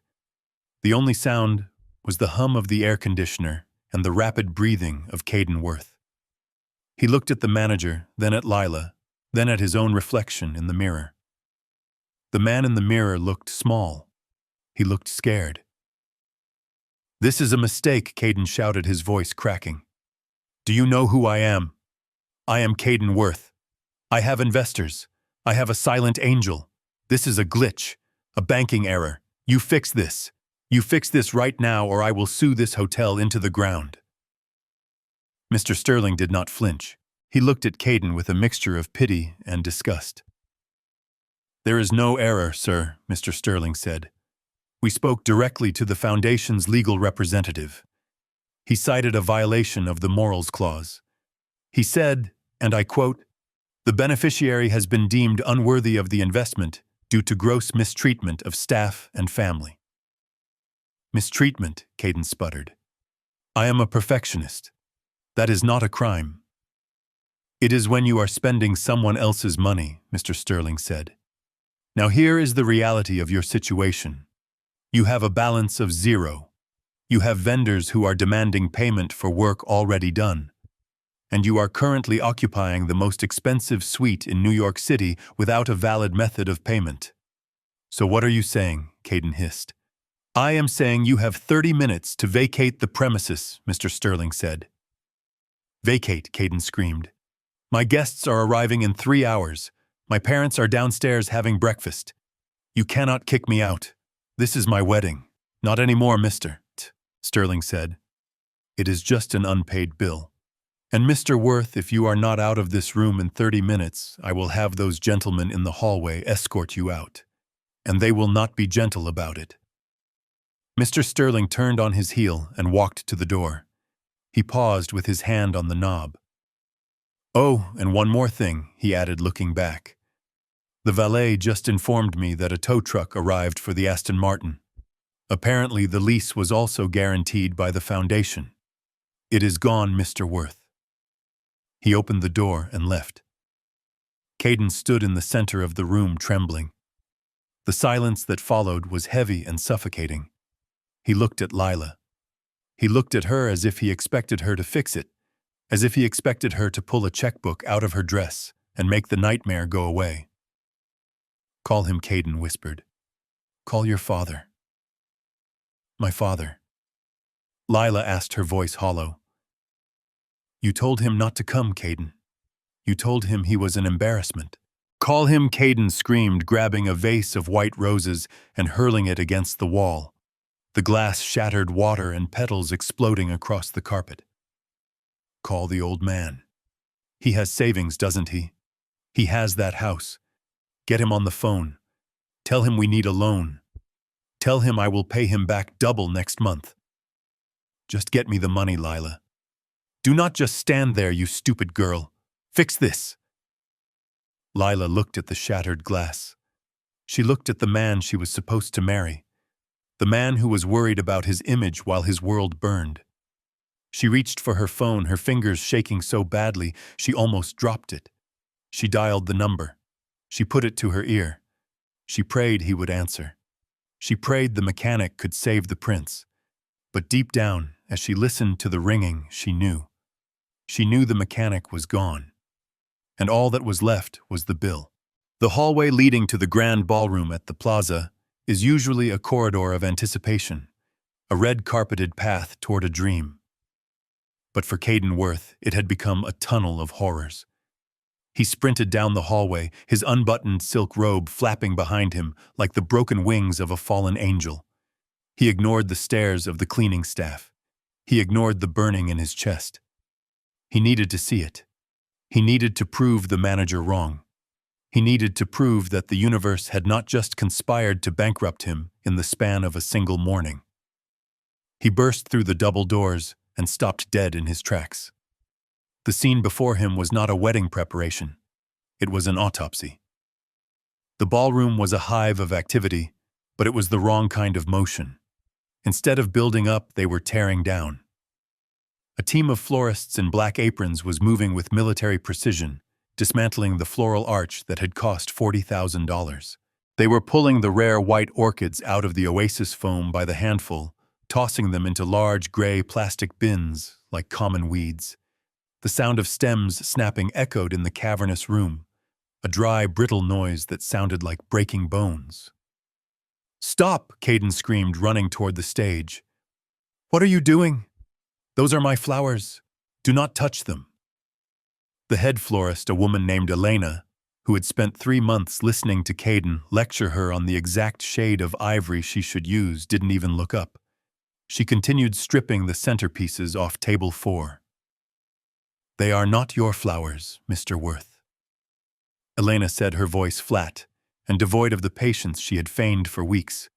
"They are the property of Botanical Designs until the final invoice is paid. The invoice has been voided. The flowers go back to the greenhouse." "Put them back," Caden shouted, grabbing her arm. "I command you to put them back. The money is coming. It is a wire transfer delay. You cannot do this." Elena pulled her arm away, her eyes flashing. "Do not touch me, and do not lie to me. We got the call. The Pendergast Foundation didn't just delay the payment. They flagged the account. They told us to recover the inventory immediately to mitigate loss." She turned her back on him and dropped a crystal vase into a padded crate. The sound of the heavy glass settling was final. Caden spun around, looking for an ally, looking for anyone who would listen to him. He saw the catering team near the service entrance. They weren't setting tables. They were clearing them. The silver chargers were being stacked. The linen napkins folded into swans were being shaken out and thrown into laundry bags. "Wait," Caden yelled, running across the dance floor, slipping slightly in his expensive loafers. Chef Henri, where is the food? Where is the lobster?" Chef Henri, the man Caden had bragged about securing the man who had cooked for presidents, emerged from the kitchen doors. He was wiping his hands on a towel. He wasn't wearing his tall toque. He was wearing a baseball cap and a windbreaker over his whites. "The kitchen is closed, Monsieur Worth," the chef said. "The ovens are off." "But the lobster," Caden pleaded, his voice cracking. "The Wagyu beef, it was already prepping. I saw the schedule. You cannot just throw it away." "We are not throwing it away," the chef said calmly. "The foundation left specific instructions. Since they paid the deposit for the raw ingredients, they retain ownership of the product. A refrigerated truck is arriving in 10 minutes. The food is being donated to a soup kitchen in the Bronx, a soup kitchen." Caden gasped. "You are giving my Wagyu to the homeless." "It is not your Wagyu," the chef corrected him. "It belongs to the man who signed the check. And he seems to think that people who are actually hungry deserve it more than you do." "Good day, sir."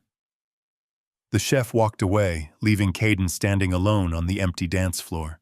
The silence was creeping in. The ambient noise of a busy event setup, the clinking of glasses, the tuning of instruments, the hum of anticipation was gone.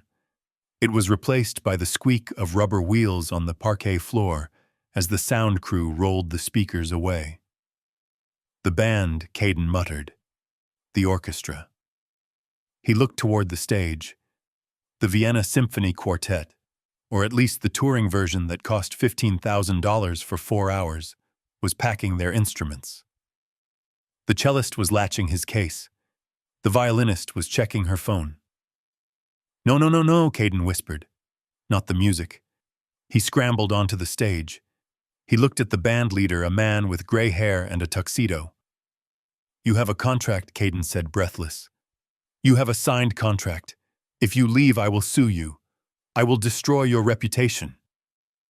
The band leader looked at him with pity. It was the worst look of all. Anger Caden could handle. Anger meant he still had power. Pity meant he was already dead. "Our contract has a force majeure clause, Mr. Worth," the band leader said, "and a non-payment clause. We were notified that the retainer was withdrawn. We don't play for free.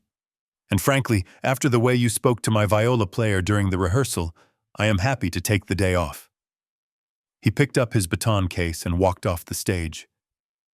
Caden stood there, center stage, under the unlit chandeliers. The room was stripping itself bare around him. It was a time-lapse of failure. Every chair being folded, every ribbon being untied, was a physical manifestation of his collapse. He felt a vibration in his pocket. It was his phone. He pulled it out. It was Lila. "Did you fix it?" she texted. Her desperation was palpable through the screen. Caden stared at the phone. Fix it. How could he fix an avalanche? He needed the source. He needed the silent angel. He needed to scream at the person responsible for this betrayal. He scrolled through his contacts until he found the number. The Pendergast Foundation. It was a number he had only called once before to confirm the wire instructions. A number that had always been answered by a polite assistant. He dialed. He put the phone on speaker and held it out in front of him like a weapon. The ringtone echoed in the emptying ballroom. 1 ring, 2 rings. Pendergast Foundation Legal Department. A voice answered. It wasn't the polite assistant. It was a man's voice, deep, gravelly, and cold as ice. "This is Caden Worth," Caden shouted. "Who is this? I want to speak to the chairman. I want to speak to the donor right now." "Mr. Worth," the voice said, calm and unbothered. "We were expecting your call. This is Mr. Kinsley, legal counsel for the foundation. The chairman is currently unavailable. He is preparing for a private event." "Private event," Caden screamed. "My wedding is the event. You people are ruining me. Do you know what you have done? You have canceled the checks. You have stolen my car. You have humiliated me. I demand an explanation." "Why? Why are you doing this?" There was a pause on the line, a sound of papers shuffling. "The explanation is quite simple, Mr. Worth Kinsley said. The Foundation has a strict set of bylaws governing its grants.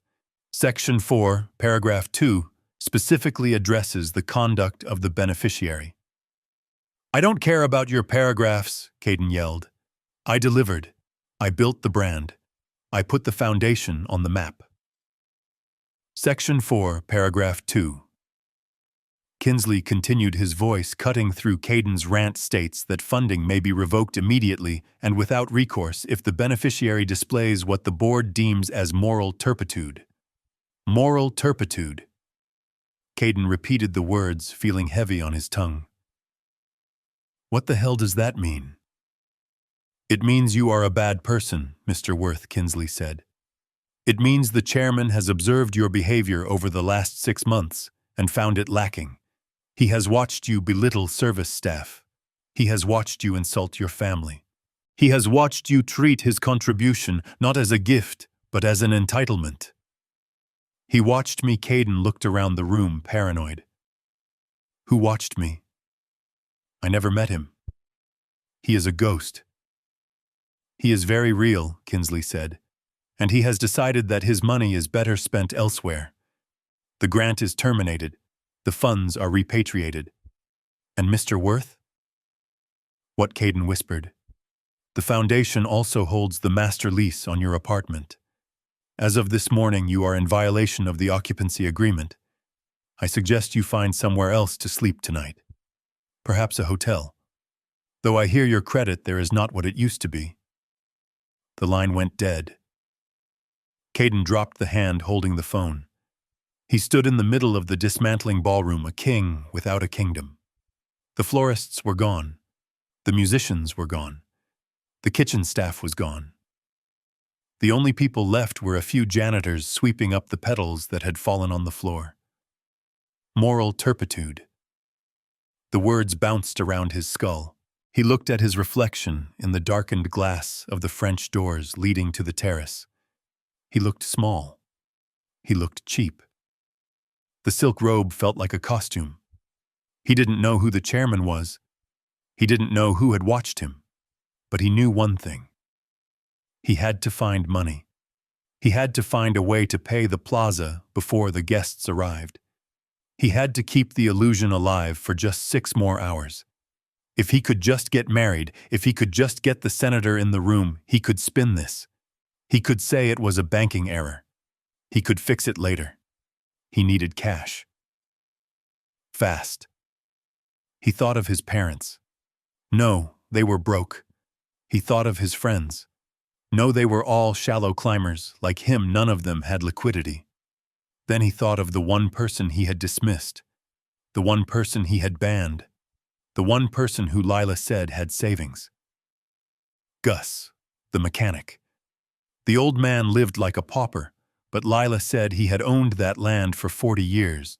He had no mortgage. He had a pension. He might have equity. It was a long shot, a desperate shot, but it was the only shot he had. Caden ran his hand through his hair, messing up the perfect style. He grabbed his phone again. He dialed Lila. "Where is your father?" he demanded the moment she answered. He is at home, I think." Lila sniffled. "Why?" "We are going to see him," Caden said, marching toward the exit of the ballroom, his bare feet slapping against the wood. "Get dressed. We are going to Queens." But Caden, Lila cried. "The guests, the wedding." "Screw the wedding," Caden shouted. "We are going to get the money. We are going to get it from the only person stupid enough to give it to us. We are going to bleed the mechanic dry." He hung up. He didn't know that he wasn't going to bleed the mechanic. He didn't know that he was driving straight into the lion's den. He didn't know that the man he called a mechanic was currently icing down a keg of beer for the very senator Caden was trying to impress. Caden Worth ran out of the ballroom, leaving the ruins of his fantasy behind. He was going to Queens. He was going to demand what he thought he deserved. And he had absolutely no idea that he was about to walk into the biggest surprise of his life. The dominoes had fallen. Now it was time for the crash. Caden Worth did not make it to the street immediately. He was sprinting through the lobby of the plaza, blinded by panic, when he nearly collided with a bellhop cart, piled high with Louis Vuitton luggage. Standing next to the cart, looking confused and slightly annoyed, were his parents Preston and Victoria Worth. They were dressed for a wedding that was no longer happening. Victoria was wearing a pale pink dress and a hat that looked like a flying saucer. Preston was adjusting his cummerbund, his face flushed from the exertion of existing. They were Caden's last hope. They were the safety net he had never used, because he wanted to prove he could fly on his own. But now that he was falling, he reached for them with desperate hands. "Dad," Caden gasped, grabbing Preston's lapels. "Mom, you have to help me." The wire didn't go through. The foundation pulled the funding. "I need a check. I need $500,000 right now. Write it from the trust. Write it from the investment account. I don't care, just give it to me." Preston Worth looked at his son. He looked at the wild eyes, the disheveled hair, the sheer terror radiating off him. He pulled Caden's hands off his jacket and took a step back. He didn't reach for his checkbook. He didn't pull out a black card. He looked at his wife, and for the first time, Caden saw something in his father's eyes that terrified him more than the hotel manager. He saw defeat. "We cannot help you, son," Preston said, his voice quiet and trembling. "What do you mean you cannot help me?" Caden screamed. "You are the Worths. We have money. We have assets. Just liquidate something. Sell the boat. Sell the summer house. I will pay you back once the agency takes off. I just need a bridge loan for 24 hours. "There is no boat," Caden Victoria whispered. She was clutching her handbag so tightly her knuckles were white. "We sold the boat 2 years ago." "What?" Caden asked, blinking. "And the summer house," Preston added, looking at the floor. "It is in foreclosure, Caden. The bank took possession last month. We are just waiting for the eviction notice." Caden stood there in the middle of the lobby, the hustle and bustle of the hotel swirling around him, like water around a stone. He felt as if the marble floor had turned to quicksand. "What are you talking about?" Caden whispered. "You are rich. You have always been rich." "We were rich," Preston corrected him. "A long time ago, but the markets changed, Caden. Investments went bad. We tried to maintain appearances. We thought if we could just hold on until you got married." "Until I got married," Caden repeated, the realization dawning on him with the force of a physical blow. "We thought this wedding would fix things." Victoria sobbed quietly, tears leaking onto her powdered cheeks. "You told us about the important people, the senator, the investors. We thought if we could get in a room with them, Preston could pitch a new venture. We thought we could secure a loan based on the family connection. We were counting on this wedding, Caden. We spent our last $10,000 on these clothes and this hotel room. We have nothing left. Nothing." Caden looked at them. He looked at the parents he had idolized, the people whose approval he had chased his entire life. They weren't titans of industry. They were grifters. They were just like him, living on credit and fumes, hoping a rich stranger would save them. The Worth legacy was a lie. It was a hollow shell painted gold. "You are telling me," Caden hissed, his voice dripping with venom, "that you are broke. You are telling me that I am standing here ruined, and you have nothing to give me." "I am sorry," son Preston wept. We tried to keep it up for you." "You didn't do it for me," Caden spat. "You did it for yourselves. You are pathetic, both of you." He turned away from them, his stomach churning with bile. He couldn't look at them. He couldn't look at the reflection of his own failure. He pushed past them, ignoring his mother's cries, and ran toward the revolving doors. He had one card left to play, one person who actually had money: the mechanic. Lila was standing at the top of the grand staircase, watching the scene unfold below. She had heard everything. She had heard her fiancé beg. She had heard his parents confess to being frauds. She had heard the sound of her future shattering into a million jagged pieces. She stood there in her white dress, a princess in a castle that was being repossessed. She felt a cold numbness spreading through her limbs. She had traded her father for this. She had traded the man who worked 18 hours a day to pay for her braces for a family of con artists who viewed her wedding as a networking event. She needed her dad. She needed him to tell her it was going to be okay. She needed him to fix it the way he used to fix her bike chains and her broken toys. She pulled her phone from her pocket. Her fingers were slippery with sweat. She dialed his number. "Please answer," she whispered. "Please, Daddy, pick up." It rang. 1 ring, 2 rings, 3 rings. Then it clicked. But it wasn't his voice. It was the voicemail. "You have reached Gus Pendergast," the automated voice said. "I am currently unavailable. I have gone fishing. Leave a message." Beep. Lila stared at the phone. Gone fishing. It was a phrase he used when he wanted to be left alone, when he wanted to disconnect from the world. But she knew he wasn't fishing. She knew he was somewhere in the city, probably watching this all happen. "Daddy," she sobbed into the phone. "Daddy, I am so sorry. You were right. They are monsters. They are broke, Daddy. It was all a lie. Please come get me. Please don't leave me here with them. I don't care about the wedding. I just want to come home." She waited for a miracle. She waited for him to pick up mid-message and say, "I am on my way, Peanut." But the line remained dead. He wasn't coming. The mechanic had closed his shop. The father had retired. Lila lowered the phone and looked down at the lobby. Caden was gone. His parents were hugging each other and crying by the luggage cart. The hotel staff was starting to look at them with suspicion. She was alone. Truly alone for the first time in her life. And the silence on the other end of the line was the loudest sound she had ever heard. It was 11 o'clock in the morning, and the sidewalk in front of the Plaza Hotel had become a theater of the absurd. The sun was beating down on the pavement, baking the city in a humid haze that made the exhaust fumes stick to the back of your throat. Tourists were swarming around the fountain, taking selfies oblivious to the tragedy unfolding just a few yards away near the luggage carts.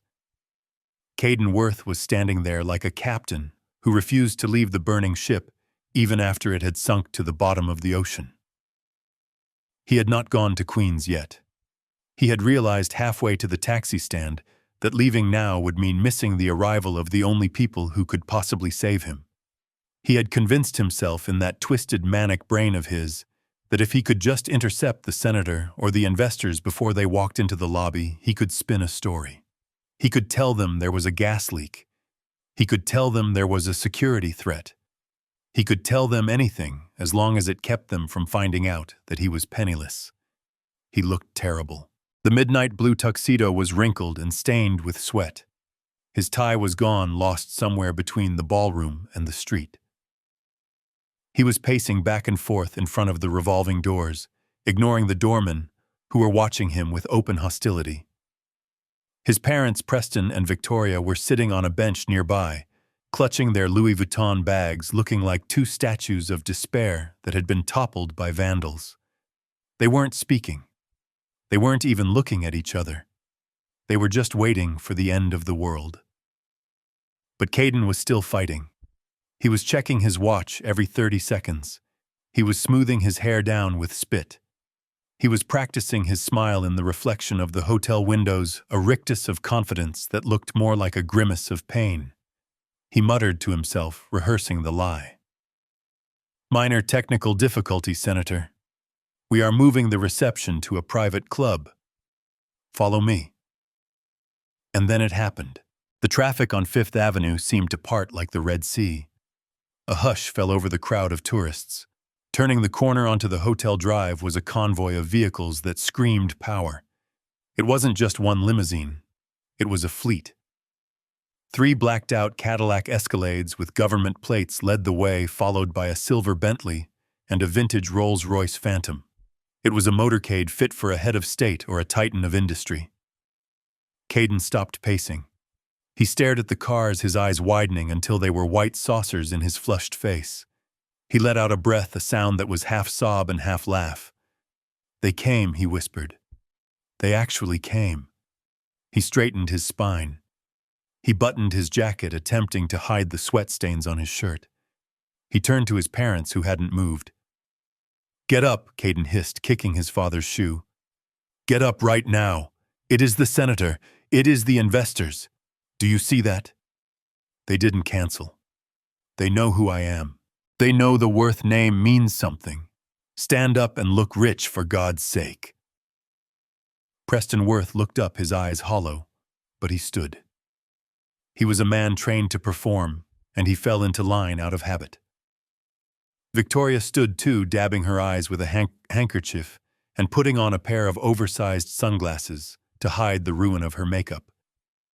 The convoy rolled to a stop directly in front of the hotel entrance. The black SUVs idled their engines, creating a low rumble that vibrated in the soles of Caden's shoes. The tint on the windows was so dark you couldn't see inside, but Caden didn't need to see. He knew who was in there. He knew that behind that glass lay his salvation. He knew that if he could just shake the senator's hand, if he could just get Arthur Galloway to laugh at a joke, the nightmare of the morning would dissolve. He could borrow money. He could get a bridge loan. He could leverage the connection. He ran forward. He didn't walk. He didn't saunter. He ran, pushing a bellhop out of the way. He approached the lead SUV, his arms spread wide in a gesture of welcoming benevolence, as if he were the lord of the manor, greeting weary travelers. Senator Caden shouted, his voice cracking with relief. "Mr. Galloway, welcome. Welcome to the main event." The door of the first SUV opened. A security detail stepped out, first a man with a thick neck and sunglasses, who looked at Caden the way a boot looks at a bug. He held up a hand, stopping Caden 3 feet from the vehicle. "Step back, sir," the guard said. Caden laughed nervously. "It is okay. I am the groom. I am Caden Worth. They are here for me. Tell them Caden is here." The guard didn't move. He didn't even blink. He simply held his position, creating a wall between Caden and the door. From the second vehicle, the silver Bentley Arthur Galloway emerged. The CEO of Metro Bank looked impeccable in a charcoal suit, his silver hair catching the sunlight. He stepped onto the curb and adjusted his cufflinks. He didn't look at the hotel. He didn't look at the tourists. He looked straight ahead, scanning the area with the intensity of a hawk searching for prey. Arthur Caden yelled, waving his hand over the guard's shoulder. "Arthur, over here. It is me, Caden. I am so glad you made it. We have had a slight change of plans regarding the venue. Just a minor hiccup with the electrical grid inside, but do not worry. I have arranged for transport to a secondary location." Galloway turned his head. He looked at Caden. It wasn't a look of recognition. It was a look of mild annoyance, as if a fly were buzzing near his ear. He didn't smile. He didn't wave. He simply turned back to the open door of his car and spoke to someone inside. "Is he here yet?" Galloway asked. Caden froze. "He is here yet." Who was he talking about? Caden was right there. Caden was the star. Caden was the brand. From the third car, the vintage Rolls-Royce Senator Miller stepped out. He was holding a bottle of scotch in one hand and a cigar in the other. He looked like he was ready for a party, but not a wedding. He looked like he was ready for a backroom deal. Senator Caden screamed, desperate now, fighting against the invisible barrier of indifference that separated them. "Senator Miller, please. It is Caden Worth. We met at the fundraiser. This Pendergast Foundation invited you. I am the beneficiary." Senator Miller looked at Caden. He took a drag from his cigar and blew the smoke into the humid air. "I know who you are, son," the senator said, his voice carrying over the noise of the street. "You are the boy who thinks he can spend other people's money without saying thank you." Caden recoiled as if slapped. What? No senator, there has been a misunderstanding. The foundation made a clerical error. The funds are secure. I just need a moment of your time to explain the synergy we can create. I am not here for synergy, the senator said, turning his back on Caden, and I am certainly not here for you. I am here for the barbecue. Barbecue, Caden whispered. What barbecue? Suddenly, the sound of a heavy engine drowned out the city noise. It wasn't the purr of a luxury sedan. It was a roar, a chugging mechanical belch that sounded like a tractor-trailer dying. Caden turned his head. The VIPs turned their heads. Even the tourists stopped taking pictures to look. Turning the corner onto the hotel drive, coming up behind the line of pristine limousines, was a truck. It was a 1998 Ford F-150. The paint was faded to a dull matte green. The bumper was held on with baling wire. The exhaust pipe was spitting black smoke. The bed of the truck was filled with bags of charcoal and a large metal cooler secured with bungee cords. It was the ugliest thing Caden had ever seen. And it was driving straight toward the most powerful men in New York. Caden let out a high-pitched laugh of disbelief. "Oh my God," he said. "Security, get that thing out of here. It is the mechanic. It is my father-in-law. He is trying to ruin everything." He looked at the security guard, expecting him to draw a weapon, expecting him to intercept the junk heap. But the guard did nothing. The guard stepped back.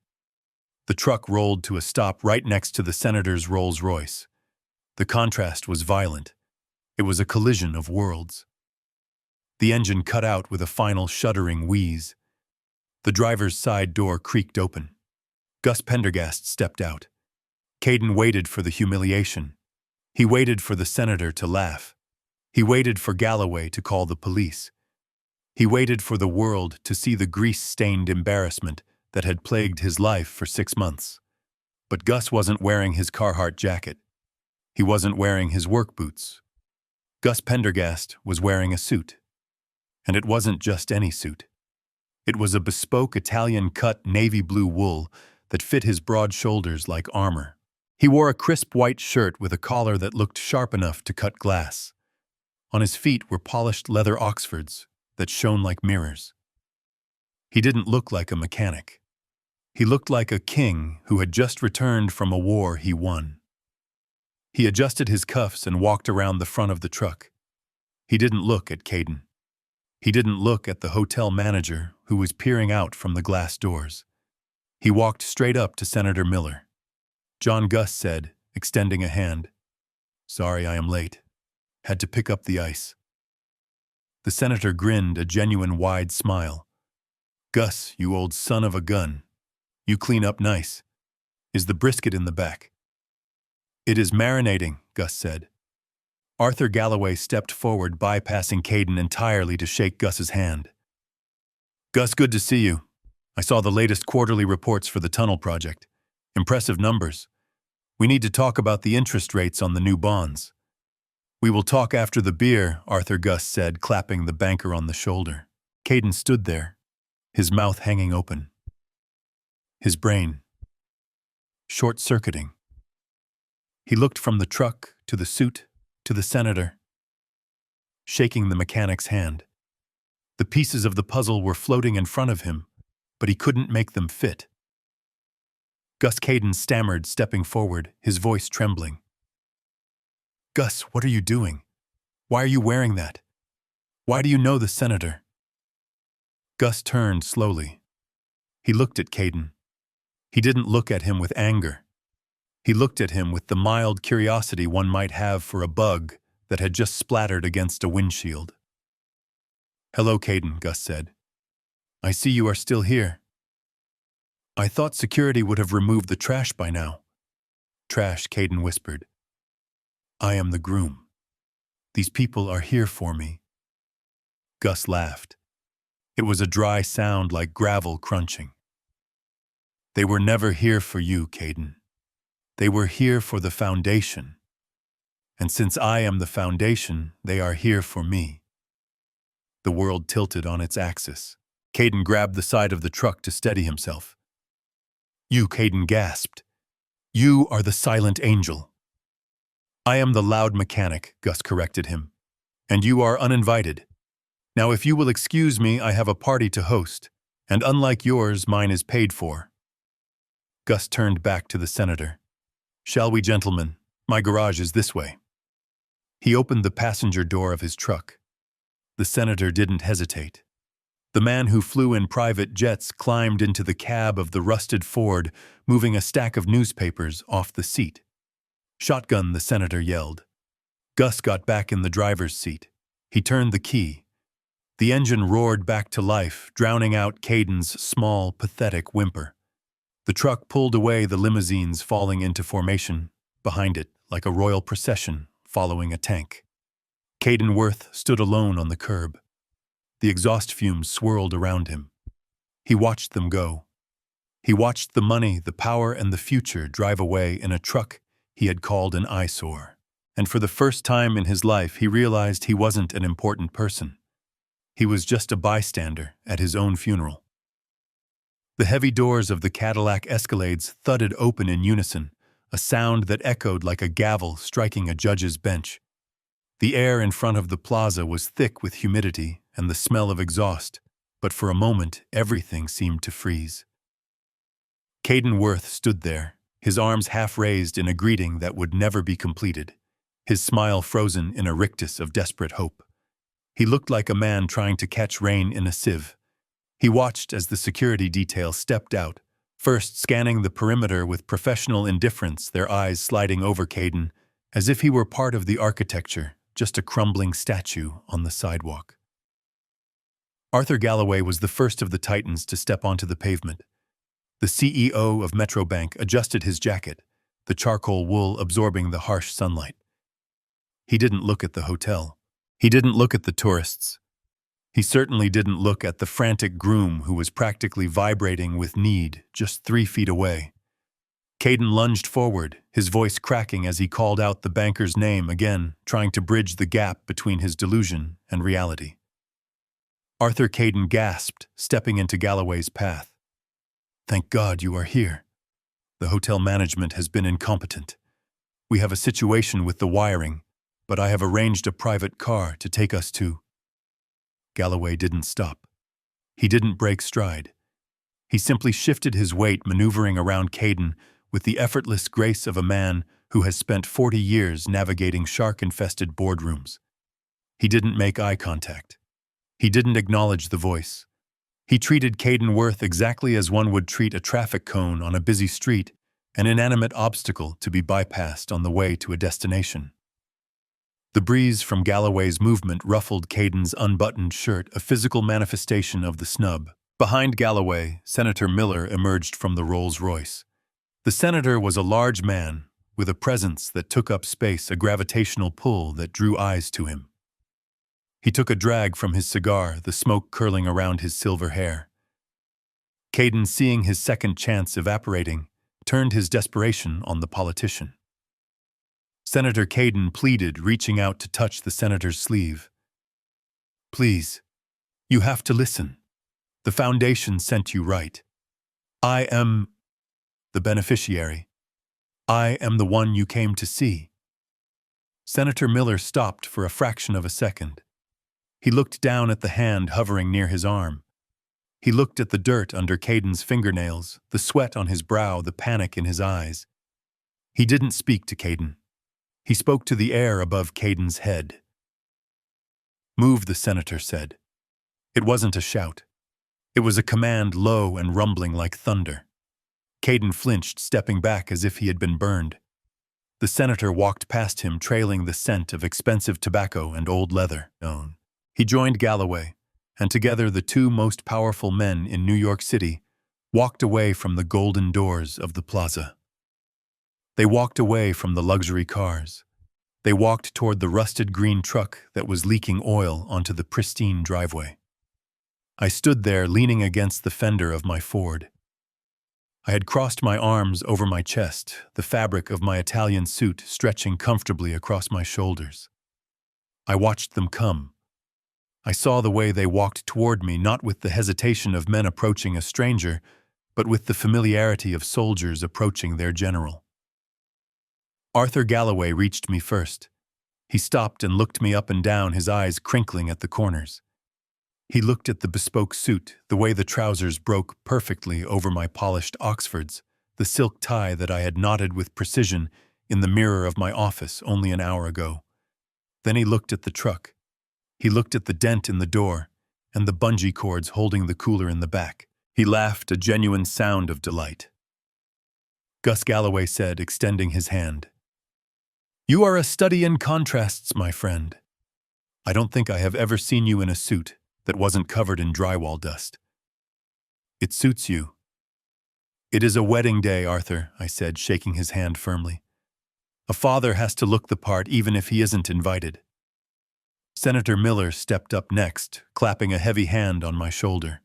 His grip was strong, the handshake of a man who chopped his own wood on the weekends. "Mr. Pendergast," the senator said, his voice booming, "I have to thank you. Truly. When I got your call last night, I was halfway through a bottle of aspirin, trying to mentally prepare myself for 5 hours of small talk with that peacock you call a son-in-law. Canceling this gaudy affair was the greatest act of public service since I voted for the infrastructure bill." I smiled. "I am glad I could be of service, John. I figured you would prefer a cold beer and a quiet afternoon to a 7-course meal you can't pronounce." "You figured right," the senator said, taking another drag of his cigar. "And besides, we have business to discuss. Serious business. The committee just moved the vote on the Hudson expansion. $2 billion in bridge and tunnel contracts, Gus. And I want Pendergast Infrastructure to lead the bid. I don't trust anyone else with the bedrock of this city. We can go over the zoning maps in your garage. $2 billion. The words hung in the humid air, heavy and absolute. 10 yards away, Caden Worth stood frozen. He had heard. He had to have heard. The wind carried the senator's voice straight to him. $2 billion. 4,000 times the cost of the wedding he couldn't pay for. Caden's face was a mask of slack-jawed horror. His brain was trying to process the impossible geometry of the situation. The mechanic. The old man who fixed trucks. The man he had banished to table 19. This man was discussing billion-dollar government contracts with a United States senator while leaning against a heap of scrap metal. Caden took a stumbling step forward. He looked like a man walking through a minefield. "No," Caden whispered, his voice thin and reedy. "No. That is not possible. He is nobody. He fixes carburetors." He pointed a shaking finger at me. "Senator, you are making a mistake. That is Gus. He is the help. He isn't a CEO. He is a blue-collar grunt. He doesn't have $2 billion. He probably doesn't have $200. Galloway turned slowly. He looked at Caden with the cold, analytical eyes of a banker assessing a bad loan. "Young man," Galloway said, his voice cutting like a razor, "do you know who built the foundation of the building you are currently standing in front of? Do you know who laid the fiber optic cables that allowed you to send your little email invitations? Do you know who reinforces the tunnels you take to get to your overpriced brunch spots?" Caden blinked, mute. "Augustus Pendergast built this city," Galloway said. "He doesn't just have money. He has equity in the pavement you are walking on. He is the chairman of the board. And you are just a noise complaint waiting to happen." Caden reeled back, clutching his chest as if he were having a heart attack. The reality was too big. It was too heavy. It crushed his small, fragile ego into dust. I looked past Caden toward the hotel entrance. Lila was standing at the top of the stairs. She had come down from the suite drawn by the commotion. She was still wearing her white dress, but it looked gray in the harsh light of day. She was clutching her phone in one hand and the railing in the other. She was looking at me. Our eyes met. For 28 years, she had looked at me with love, then with pity, then with shame. She had looked at my hands and seen dirt. She had looked at my clothes and seen failure. But now for the first time she saw me. She saw the suit. She saw the senator deferring to me. She saw the banker respecting me. And she saw the truck. She realized in that moment that the truck wasn't a sign of poverty. It was a choice. It was a symbol of a man who didn't need to prove anything to anyone. A man who was so comfortable in his power that he could drive a wreck to a palace and still be the king. I saw the realization wash over her face.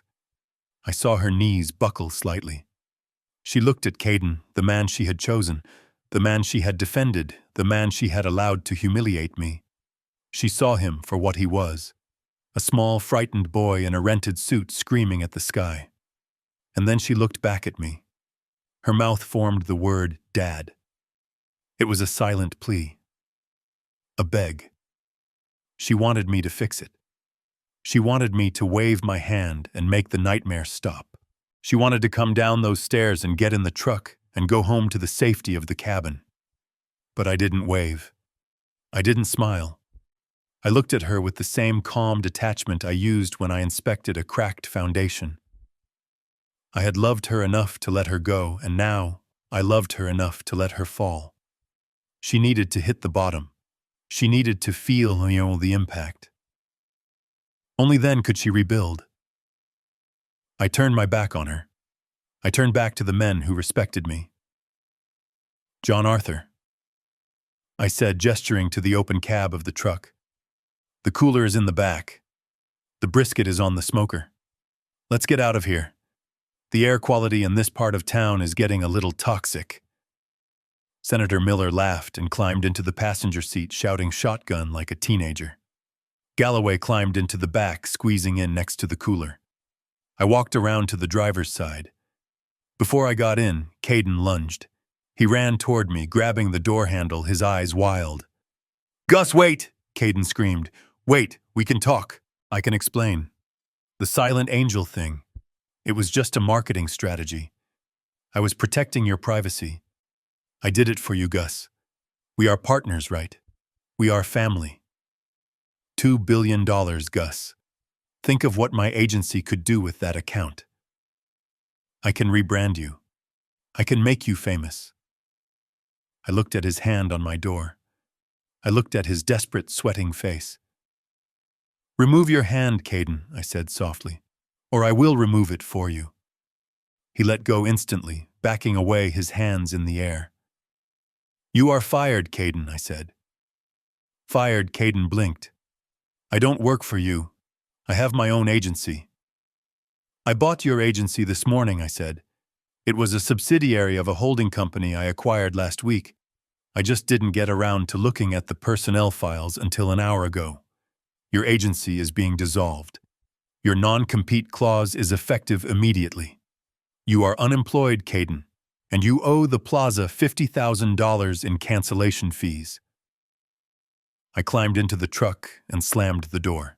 The sound was final, like a coffin lid closing. I turned the key. The engine roared, a beautiful, ugly sound that drowned out his screams.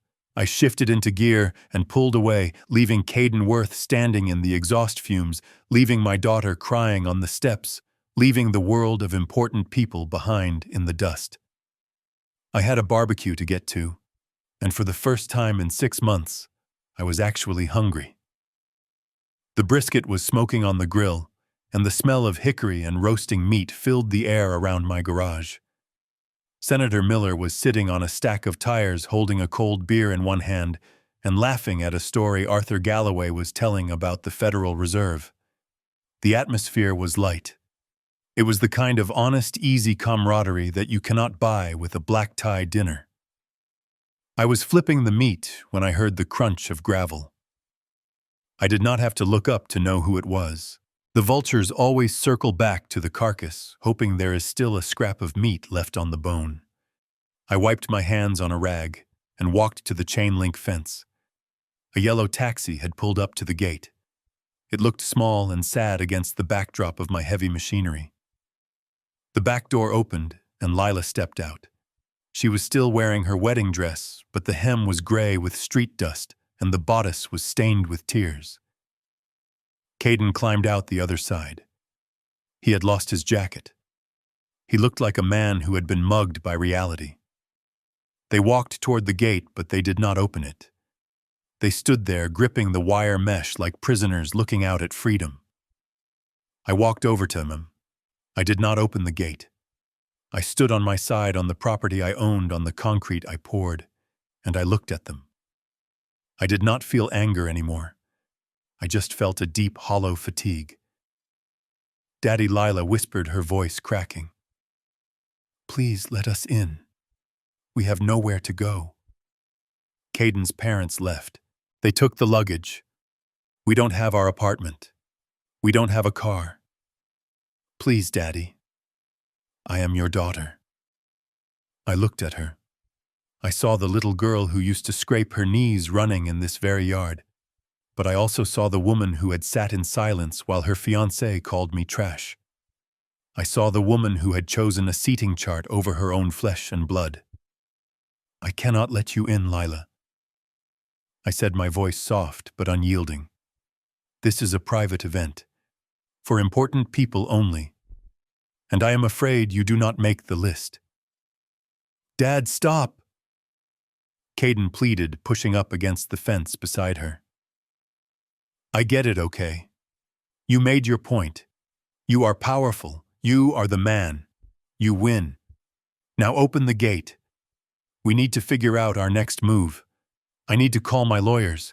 I need to fix this agency mess. We are partners, Gus. We are family." I reached into the pocket of my jeans. I pulled out a folded piece of paper. It wasn't a check. It was an invoice printed on the letterhead of the Plaza Hotel, which Kinsley had handed me before we left the war room. I unfolded it and slid it through the diamond-shaped gap in the fence. "I am not your partner, Caden," I said. "And we are not family. Family protects each other. You tried to erase me." Caden took the paper. His hands were shaking so bad, he almost dropped it. He stared at the numbers. $50,000, he choked out. "What is this?" "Cancellation fees," I said. "The foundation covered the deposit, but the contract stipulates that any fees incurred from a same-day cancellation due to breach of conduct are the sole responsibility of the signing party. That is you, Caden. You signed the venue agreement. You owe the plaza $50,000, and I suggest you pay it. They have very aggressive lawyers." Caden crumpled the paper, his face turning purple. "I don't have $50,000. You know I don't. You took everything." "I took back what was mine," I corrected him. "You have your talent, don't you? You have your brand. You have your charisma.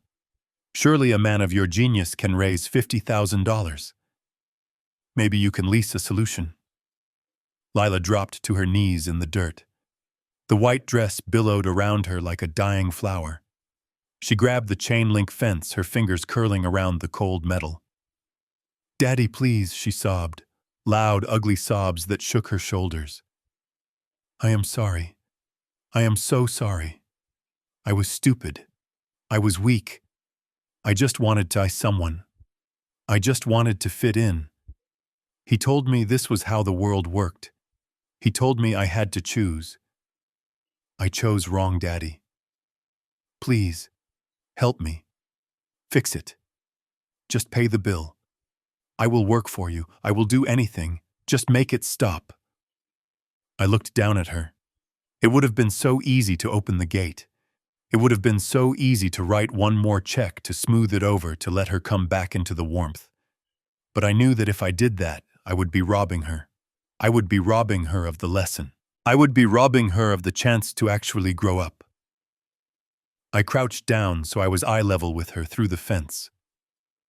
"Lila," I said gently, "you wanted to be an important person. You told me that yourself. You wanted the status. You wanted the photos." She nodded blindly, tears streaming down her face. "Well, Peanut," I said, using her childhood nickname for the last time. "This is the part they don't tell you in the magazines. Being an important person isn't about the champagne or the parties. It is about carrying the weight. It is about cleaning up your own messes." Important people take responsibility. They don't call their daddy when the bill comes. But I can't, she whispered. I can't do it alone. Then you better learn fast, I said, standing up. Because you are alone, Lila. You married a fraud and you alienated your father. You are standing in the dirt in a ruined dress with a debt you cannot pay. That is your reality. Own it. I turned away from the fence. Daddy, wait, Lila screamed. Where are you going? I am going back to my guests, I said over my shoulder. The senator likes his brisket rare. I walked back toward the grill, the sound of her crying fading behind me. I didn't look back. I picked up my tongs. I flipped the meat. The senator raised his beer in a toast. I raised mine back. The sun was high and hot. The air smelled of smoke and freedom. I had lost a daughter, but I had regained my dignity. And as I took a drink of the cold, cheap beer, I knew that for the first time in a long time I was exactly where I belonged. The barbecue did not last all night. Men like Senator Miller and Arthur Galloway do not linger once the deal is done and the alliance is cemented. After an hour of eating brisket off paper plates and mapping out the future of the eastern seaboard on napkins, the senator checked his watch. He did not ask for a town car. He did not call his driver. He looked at me and jerked his thumb toward the horizon, where the sun was beginning its long descent over the Manhattan skyline. Drive us back to the city, Gus, the senator said. I want to see the bridge from the lower deck. I want to see what we are buying. We piled back into the Ford. The suspension creaked, but held. I started the engine, and the vibration felt different this time. It didn't feel like an old machine, struggling to work. It felt like a heartbeat. It felt like power. I shifted into drive and rolled toward the gate. Earl, my head of security, had already stepped out of the guard booth. He was a man of few words and efficient action. He had opened the heavy chain-link gate, but he hadn't moved out of the way. He was standing over Caden Worth, who was sitting in the gravel, his head in his hands, defeated. Earl's hand was resting lightly on his holster, a silent warning that the time for screaming was over. As the truck rolled past, Caden looked up. His face was streaked with dirt and tears. He looked at the senator in the passenger seat. He looked at the banker in the back. He looked at me. He didn't say a word. He didn't have any words left. He just watched the life he thought he deserved roll by him in a cloud of diesel smoke. Lila was standing a few feet away. The wind was whipping the layers of her ruined wedding dress around her legs. She looked small. She looked like a ghost haunting a construction site. She wasn't crying anymore. She was just staring at the open road, staring at the space where I used to be. I didn't stop. I didn't tap the brakes. I looked at her one last time in the side mirror. I saw my daughter standing alone in the dust, a bride without a groom, a princess without a castle. I saw the image of her standing in the empty ballroom of the plaza, mirrored in the desolation of the construction yard. She had wanted a fairy tale ending. She got a reality check. I turned my eyes back to the road.